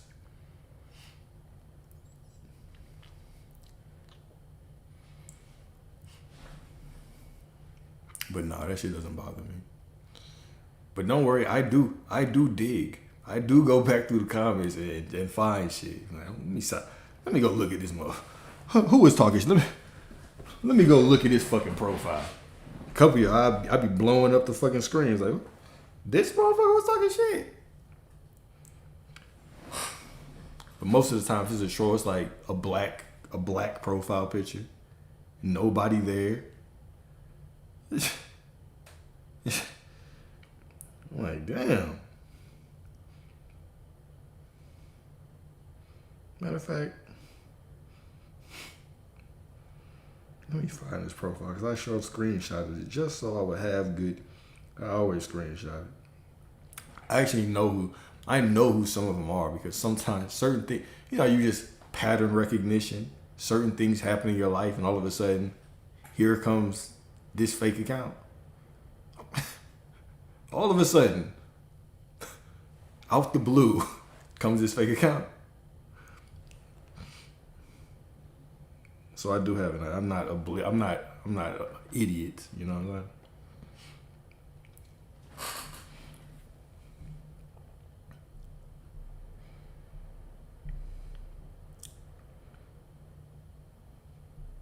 Yeah, that's a lot to do to talk bullshit. But don't worry, I have time. Don't worry, I have time. I'm abundance, bro. That's all I have is time. What else I'm gonna do? I'm trying to figure that shit out. That's why I don't block anybody. Cause I'm be like, let me see who this fucking guy is. Let me see who this guy is.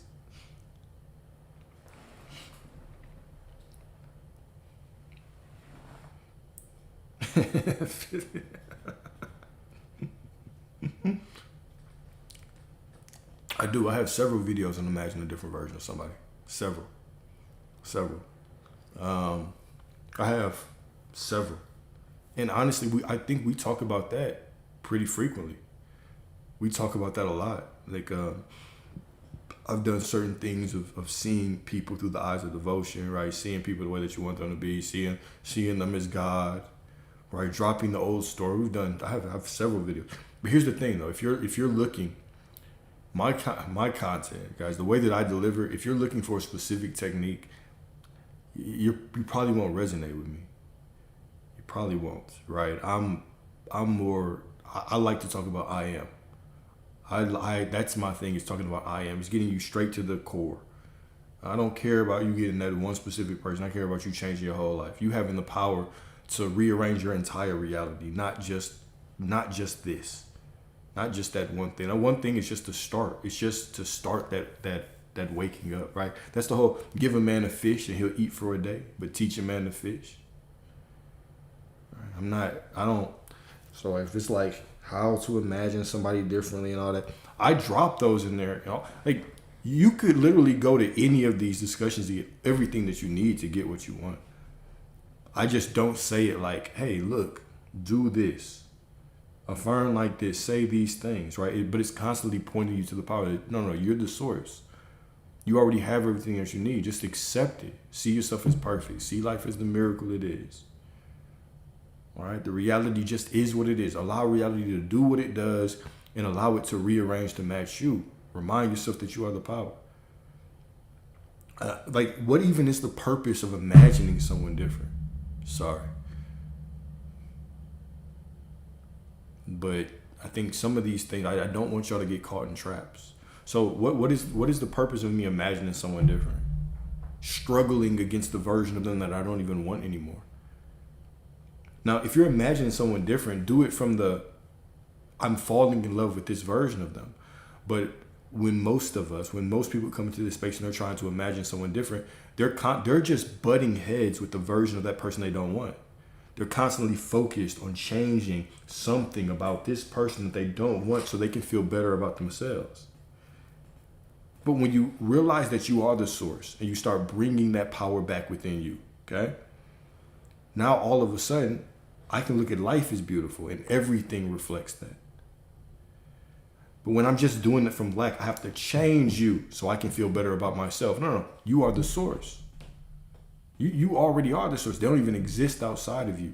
So you trying to change the mirror makes no sense. You don't walk up to the mirror in the bathroom in the morning and yell at your reflection to brush your teeth. You pick up the toothbrush and you do it yourself. You can't change the mirror. But if you change yourself, the mirror immediately responds. Right?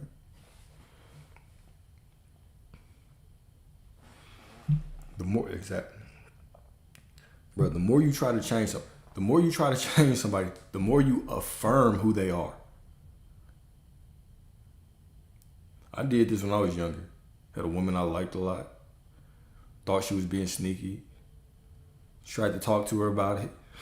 Hey, baby, if you love me, then you won't act like that. I still love that version of me, though. That version of me was perfect because I wouldn't be here without him. But that shit didn't help. That shit did not help. That shit just solidified that reality until more and more things showed up that solidified that view. And I was just sitting here arguing with the mirror when it was me. I had an expectation. I had an assumption of who you are. You are this person. Therefore, that person had to show up. I could not escape it. I could not run away from the mirror. I couldn't force the mirror to change. Even if I tried to break the mirror, guess what? The mirror is still reflecting me. You can't hide from the mirror. You can't hide from yourself. But when you begin to actually change your perception of how you see yourself, how you believe other people perceive you, now all of a sudden things can change.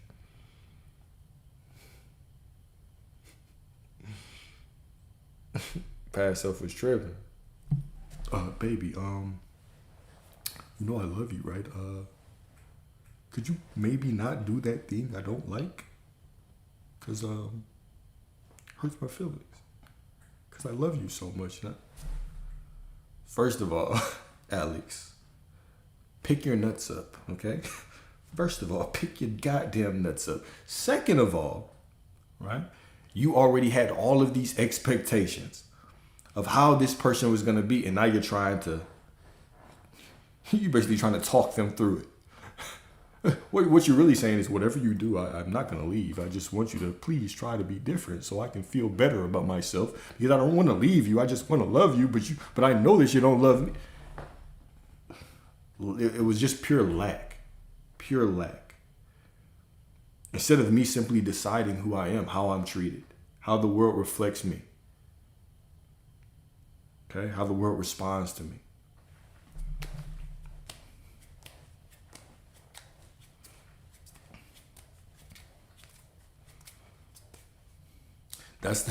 Hey, you know what's funny? Is I do work with a lot of people, and it's like once they start coming into that realization of who they are, like, I don't even want that person anymore. Then who comes prancing back? Then who comes prancing back? Now, let me be careful when I say this. I don't want you to think that, I just have to get over them, then I can get them. If I act like I don't want them, because I know what sometimes we hear that thing, I just want to know what to do to get them. He stopped wanting them and they came back? Let me stop wanting them so they can come back. Once again, going back to that do to be. Trying to do something to get what you want, right? It's not even about them not wanting them anymore. It's that they took them off the pedestal. They started looking at themselves as the source. Okay? They started looking, it wasn't just, I don't want them and they want me. No, you finally put yourself on the pedestal. You said, I can have whoever I want. This is just a choice. Me choosing you, me liking you, wanting you. It's just me wanting to express the love I am through you. But I can express that through anybody. I don't have to put you on the pedestal. I can start over if I want. Matter of fact, I can have two of you if I want. If I'm really cold with it, I can juggle three of you if I want. I can do whatever I want because I am the source of this, right? So it's just coming into that confidence, that knowing of who you are. Oop, I'm on 1%, y'all. So I'll let y'all talk until my battery dies. See y'all in these good conversations. He's not separate because he's within you. You're perceiving separation as in third dimensional reality. Oh, you can't be apart. So, well, the bird is with you as well, but the bird is not on your shoulder right now. The bird is you. It's a reflection of you. Your consciousness animates it, but it doesn't walk around and follow you. Okay, so it's about how you perceive this person. It's not about, they're me, but they're not here, so how can they be me? Once again, you're taking a very third dimensional look at this. When we say it's all you, what I'm saying is everybody is just an empty vessel that carries around your assumption about yourself and your assumption about them. Meaning that person only has the beliefs that they have about you because you believe that they believe it about you. They're only not here because you believe there's a possibility that they could not choose you. You believe there's a possibility that this person could not choose you. Is there?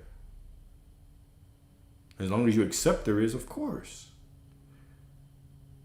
You're simply just walking around and looking at yourself. Matter of fact, let me plug my phone in. I ain't finna let it die. Not yet. I'm not gonna let y'all moonwalk back after we done had these good conversations. Moonwalk back.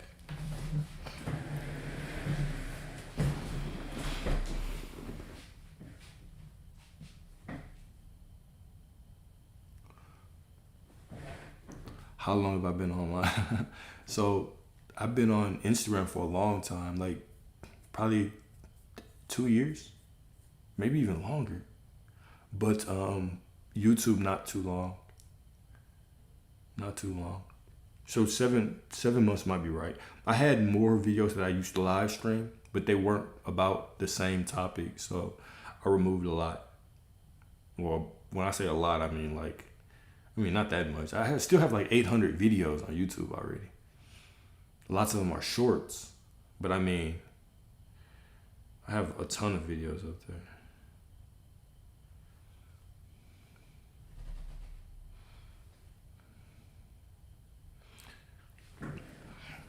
Well, think about it like this, okay? It's not that if you miss them, they miss you. Do you think that they miss you? Then they do. Do you think that you only miss them and they don't miss you? Then they don't. Do you not miss them and they can't live without you? Well, then they can't, right? So it's not a reflection in a sense of because I'm in lack of them, they're in lack of me. No, it's a mirror, right? If you raise your right hand in the mirror, it looks like your left hand is rising. Okay, don't let that go over your head. That was actually kind of a bar. When you hold your right hand up in the mirror, you get the perfect reflection. It looks like your left hand is showing up, right? So if I think that they don't like me, guess what? They don't. That's what I mean by a reflection. It simply reflects you back to you. It's not that if I am in lack, they're in lack. Not at all. If I'm in lack and I think that they're not, then they're not. If I'm like, man, they don't never care about me. They never show up for me. They always try to leave me. And then we wonder why that person hasn't come back.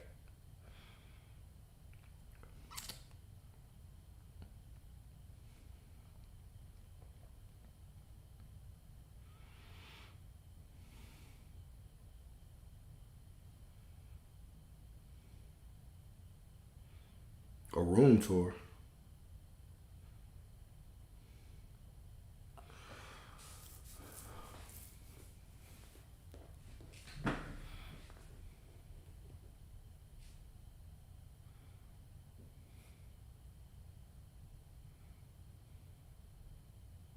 Yes, all it is, a self-fulfilling prophecy, straight up.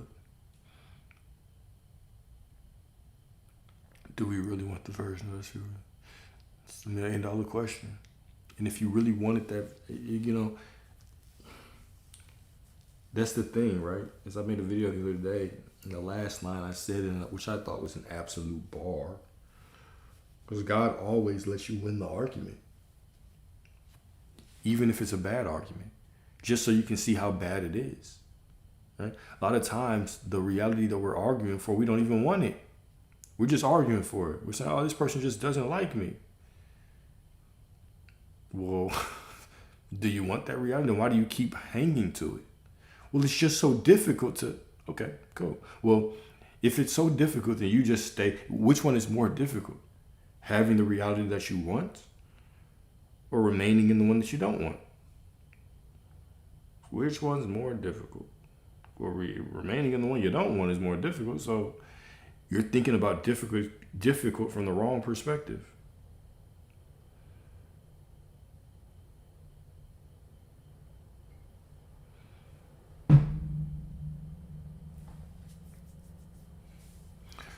Yeah. I mean, it's all delusional. Sitting here and saying they don't want me is just delusional. I don't know what they want. I'm just making up a story. Sitting there and saying they do want me, that's delusional. It's all delusional. Everything. You just get to choose because your delusions become reality. We just tend to think that positivity is delusion. Negativity is delusion too. It's all made up. There's no one outside of you thinking anything. Everybody is just an NPC. Everybody is just walking around with no thoughts. They're just holding your assumptions. That's it. We give other people so much power. Like other people are just these sovereign beings, but they're not. They're not at all. Only you are. You couldn't even manifest anybody if there was that free will like that.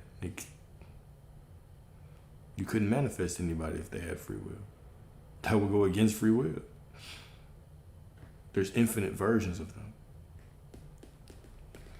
Imagine trying to manifest somebody with free will. Come to me. They'll look at you and slap the shit out of you. Man, stop that bullshit. Leave me alone. It would be all kinds of morally wrong, right? And because there's infinite versions of everybody, and you can choose whatever you want. You can have whatever you want. You can have whatever you want, right? So what I was saying is you could not manifest somebody if they had free will. It would literally be impossible. It goes against free will. Complete. We have to write you up for a human rights violation. Hey, it was him. It was him over there. Lock him up. Like, you couldn't do that. If there was free will, you wouldn't have these people manifest. Even though I can't be manifested, even though I'm unmanifestable. But I'm the only exception to that rule. Everybody else is manifestable. Me personally, I'm off limits.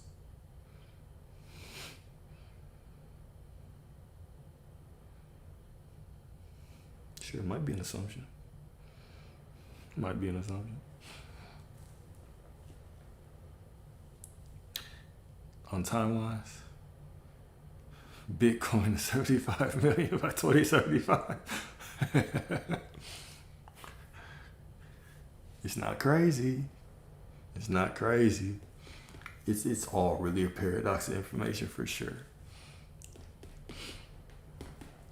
It's like, man, the information should be fun, guys.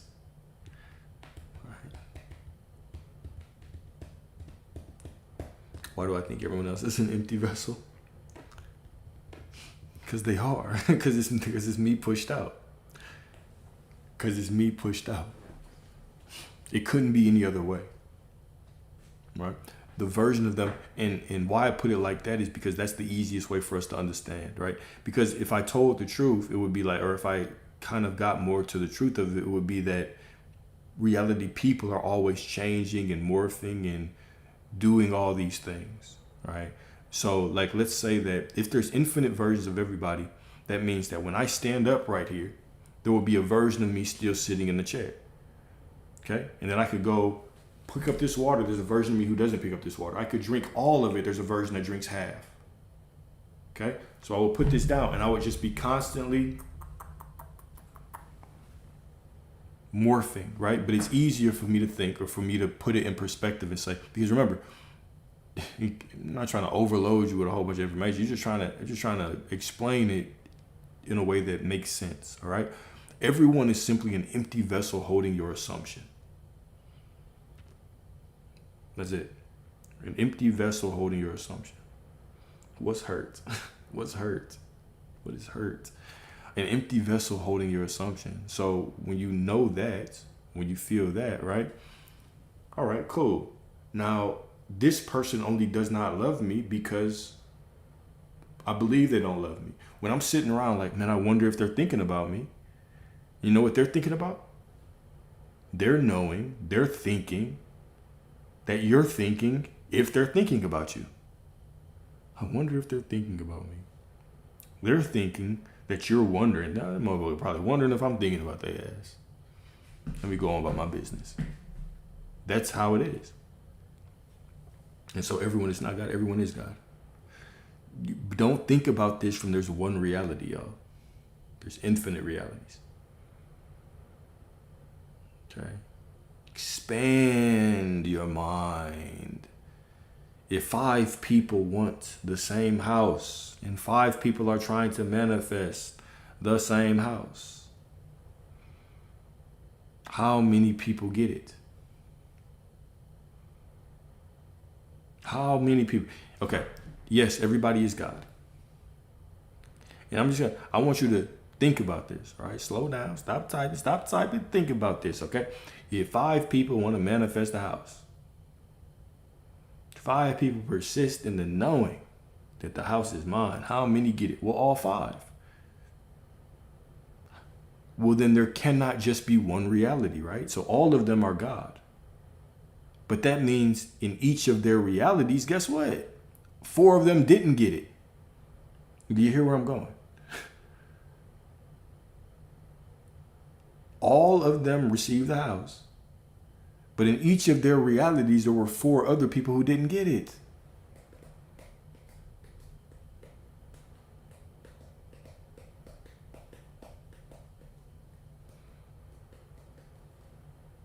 So in my reality, you're not God.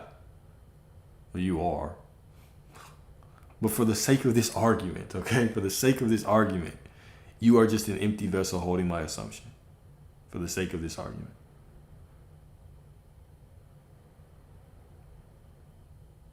Okay? For the sake of this argument, you are simply an empty vessel. But you are God, right?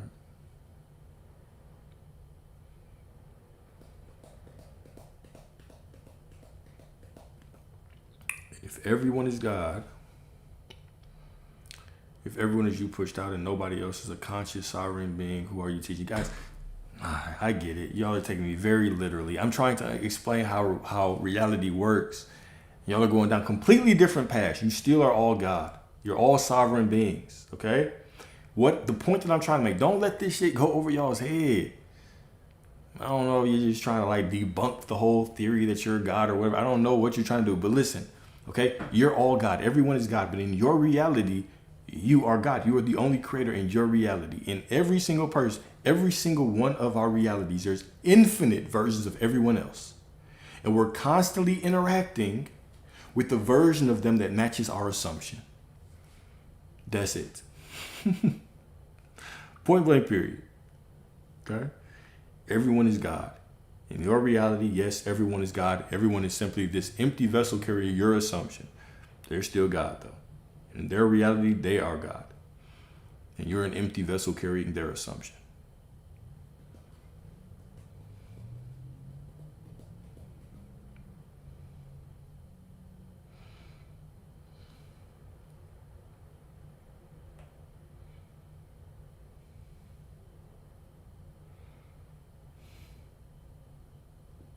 Yeah, that would fall under the timeline stuff.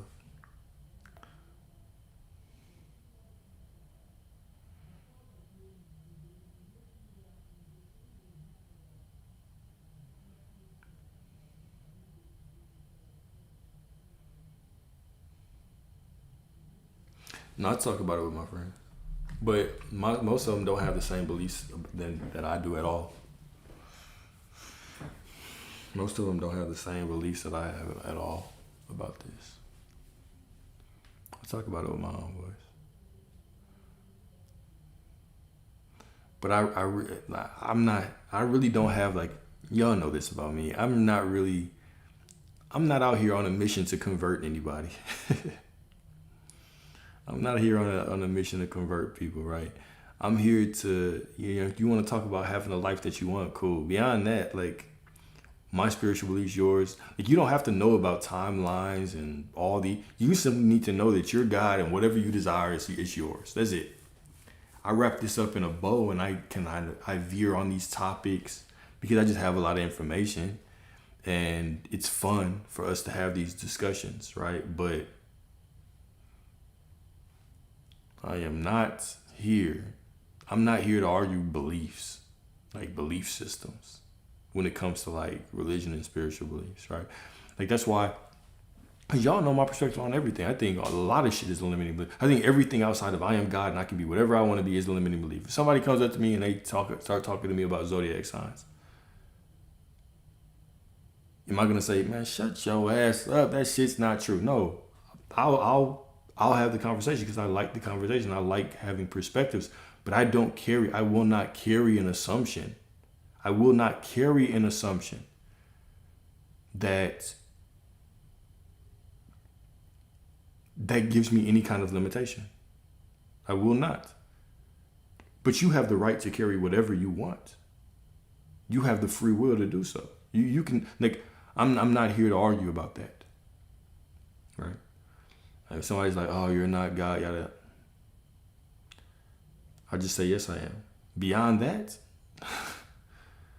you know what I'm saying? You might as well argue with a rock. You might as well start talking to yourself, debating yourself.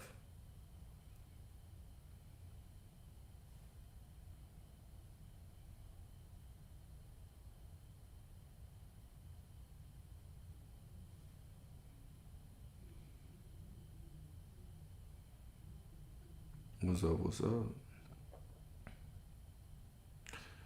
Yeah, I believe in thought transmission for sure. For sure. But I mean, okay, so the way that I see thought transmission, there's only one thought. There's only one thought, one mind, one God, right? One source, right?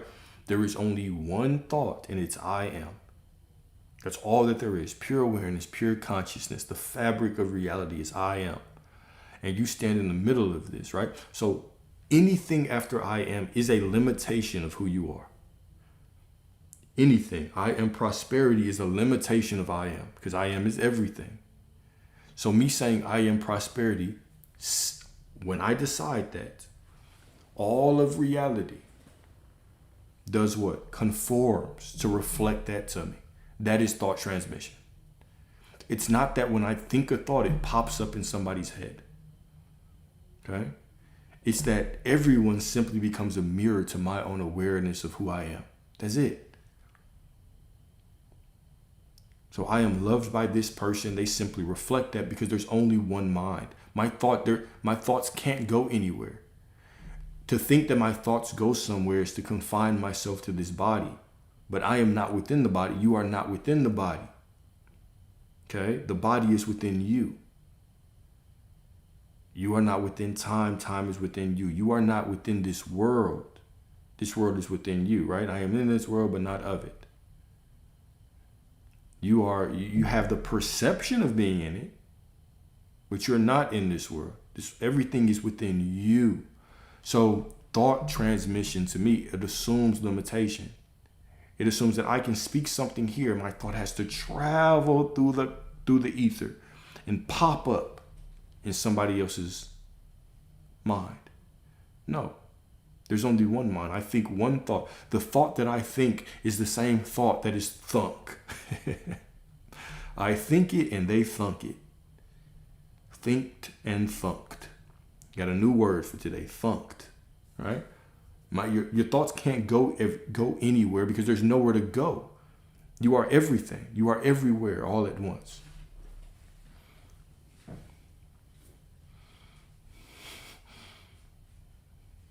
Good old thunk.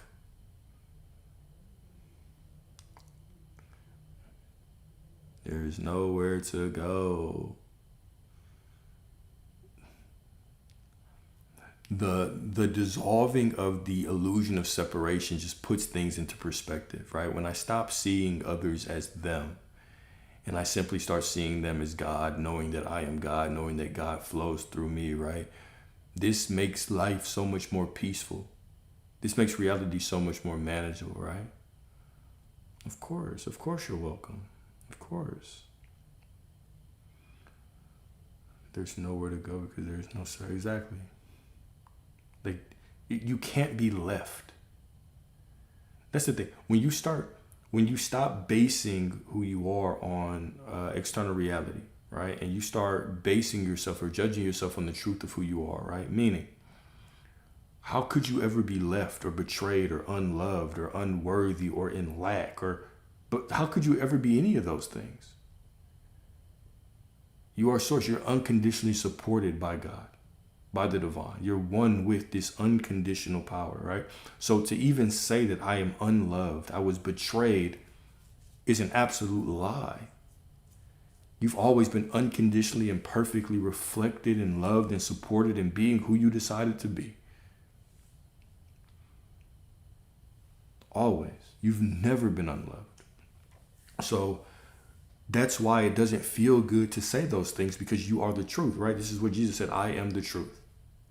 One way that we could look at this is from the statement of I am, right? Because Jesus wasn't trying to say I am, meaning Christianity or following me or whatever is the truth. He was saying I am is the conscious way to the Father, right? This is the conscious way. I am the conscious way. I am is the conscious way.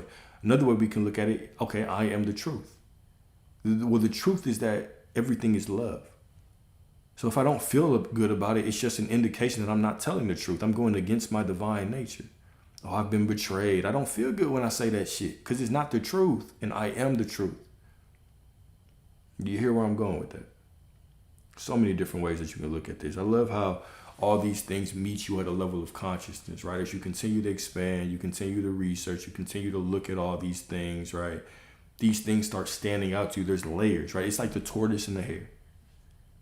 It's like the tortoise and the hare. If you tell a kid about the tortoise and the hare, they're going to be, oh my God, he fell asleep. Funny. He lost. But as you get older, you start to uncover things about the nature of the race, about patience, about not sleeping on nobody, right? About I don't stop until it's done. Right? You receive all these deeper messages about the story, right? But when you just are like, oh my God, there was two people and they were in a garden, they were happy and they got kicked out because they were told not to eat the tree and the serpent came up to them and then God was bad and boop. Nigga, that's all you got from it, right? So when we start to kind of confront these stories from a different level of consciousness, right? We start to really expand our mind on what these messages, what these things are trying to teach us.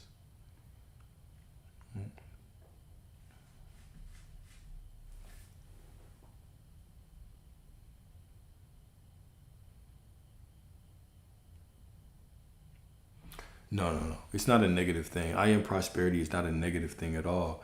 What I'm saying is that you can only, okay. All right.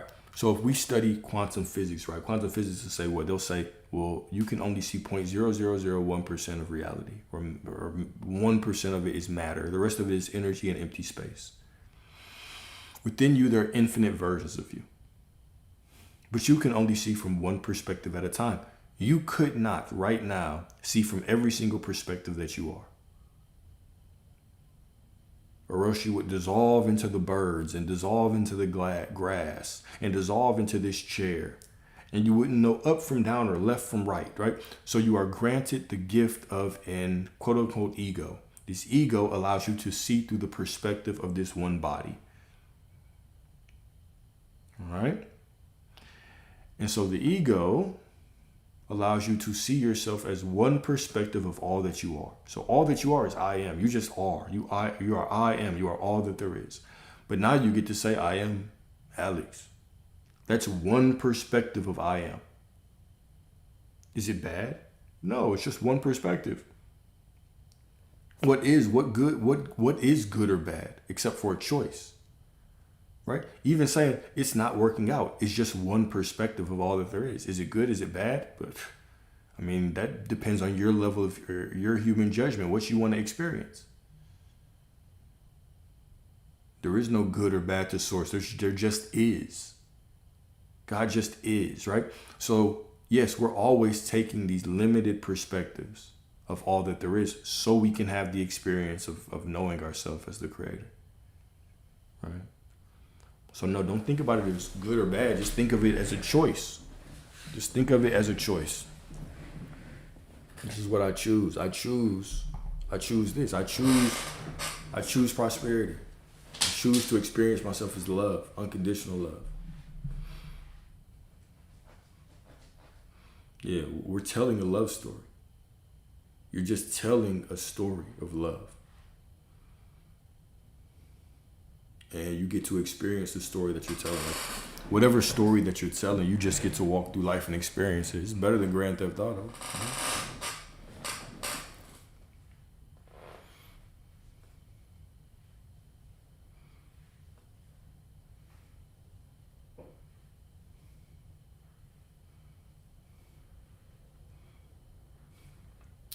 Better than Grand Theft Auto.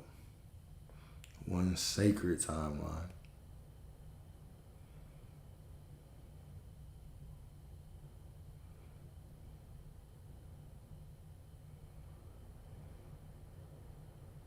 Yeah, life is just a collection of memories. It's all memories. It's all stories, right? What I expect in the future is a memory. What I believe happened in the perceived past is a memory. The dream that I'm having of the current moment is just a memory. It's all a memory. Okay, it's all a memory.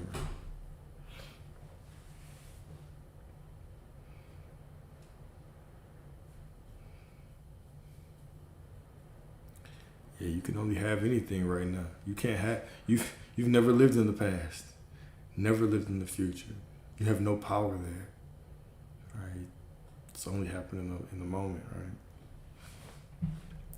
It's funny because when I talk to we've had that conversation on these lives a lot.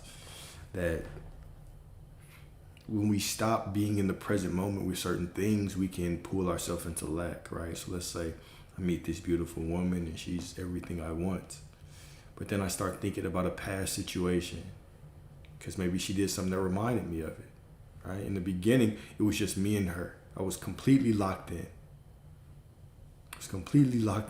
With her, right? And I was like, this is it. This is forever. And I saw her and I thought the same thing about her, right? Oh, when she sees me, I know that she sees forever, right? I was completely immersed in the present. Now, I started thinking about something somebody else did that had nothing to do with her. Now I'm in the past, right? Now I'm constantly, when I'm with her, I'm being drugged into the past. And if I'm in the past, I don't have her. So what happens is who I'm being, reality has to match it. So now instead of me being present and having her, I'm thinking about what she's going to be doing in the future, what she could have been doing in the past, all these things. Okay? And then I lose her because I never had her. Right? And then I go on this manifesting journey and I'm thinking about all the shit in the past I should have done differently. I'm thinking about all the ways that I'm going to treat her in the future. Once again, I don't have them in the present moment. And that's it. So the lack of being present can cause us to lose things. It causes us to lose things.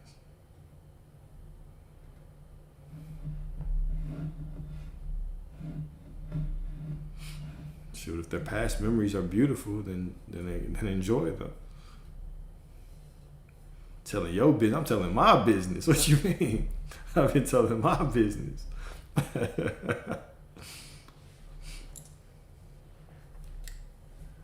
When I say I'm abundance and prosperity, I mean it in every aspect of life. I'm divinely taken care of in everything.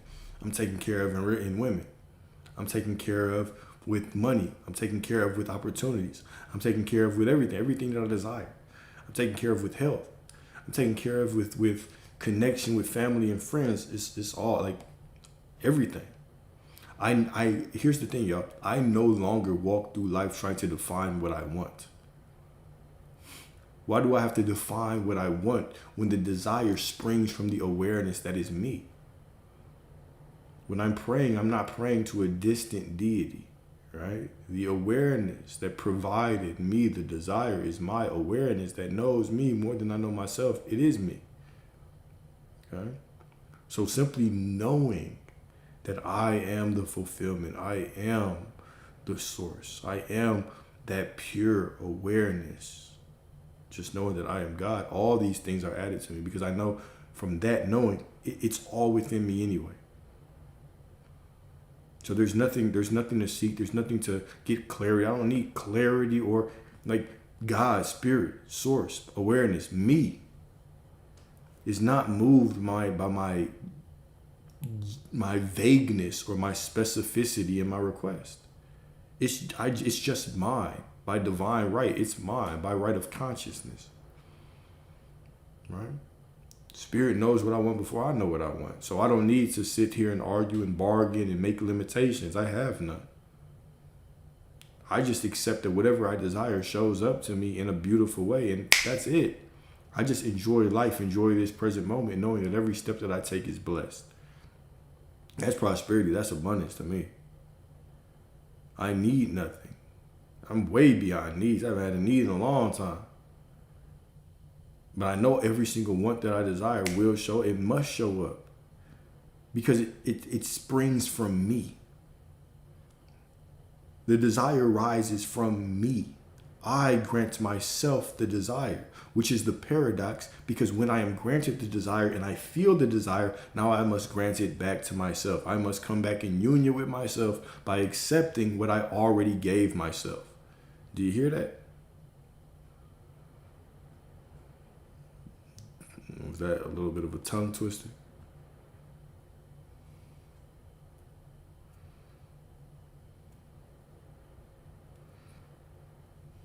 Yeah. You can think of the fasting of Jesus. You can also think of that as a fasting from circumstances. Right? Going out to isolate, going out to and I honestly don't always believe that isolation is the best way to get through something because you still have to experience life. But when we think of fasting from a biblical sense, right? Remember, all of these things are an aspect of your consciousness. These are all roles that are representing your consciousness. So think of the fasting more so the fasting from the old story. Okay? Fasting from the old story.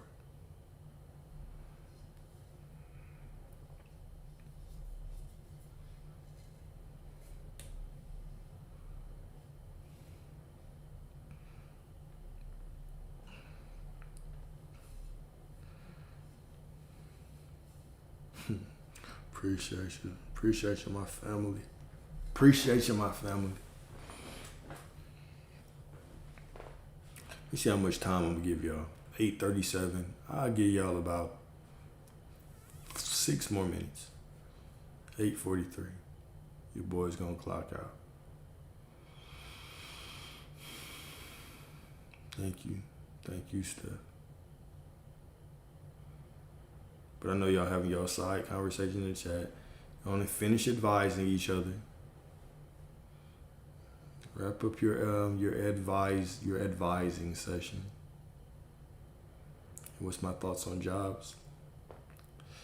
Some people derive or receive a lot of value and a lot of positive stimulus, and some people truly do feel happy working it. So my thing is, if you have a desire to do that, then do it.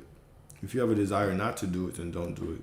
For me, I always, I just could never get with working somewhere. I just could not get with it, right? Like, I always hated it. I always tried to get out of it. I always was giving minimal effort.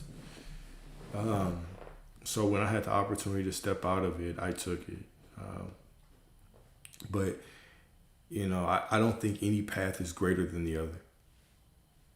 I don't think any path is greater than the other. I would never knock somebody for choosing to go down a certain route. Right? You can still have a fulfilling reality. You can still, right now, come into the realization that you're God, and it can give you a greater experience at work. You can still have money falling out the sky in all kinds of divine ways, and that can simply be something that you do for the enjoyment, for the love of the game, because it provides you certain things, right? From a logical perspective, those were some of the things that I used to think about when I first got out of the job. Was like, healthcare, going to do these things. Even though I don't go to a doctor, but like those were some of the things that I first started to think about. Of course you get a little bit of security with those, but of course the ceiling of money, with the way that I was going, I was not going to break through that ceiling because I had no desire. I got to a point where I had no desire to continue to move upward in work. And I worked in tech. I worked in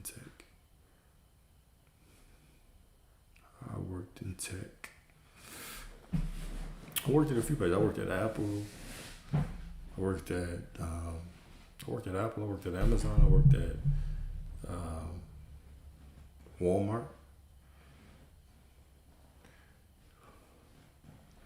Walmart has a lot of data. Walmart's just a huge company. Walmart has so much data. But I worked at big tech companies. Yeah, I went to college. I played football. I played football in college. I played safety.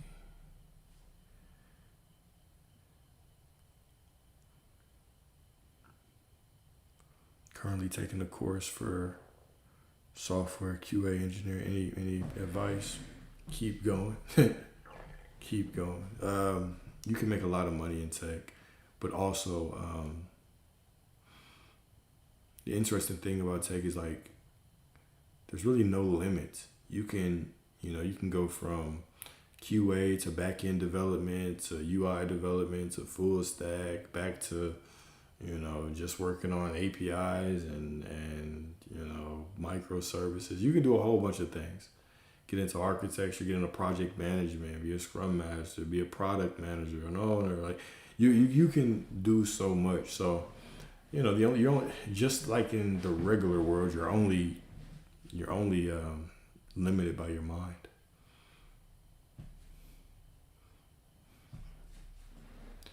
And I got my degree. I got a couple degrees. But I got my bachelor's in psychology. Then I got a master's or MBA in information systems. Information systems.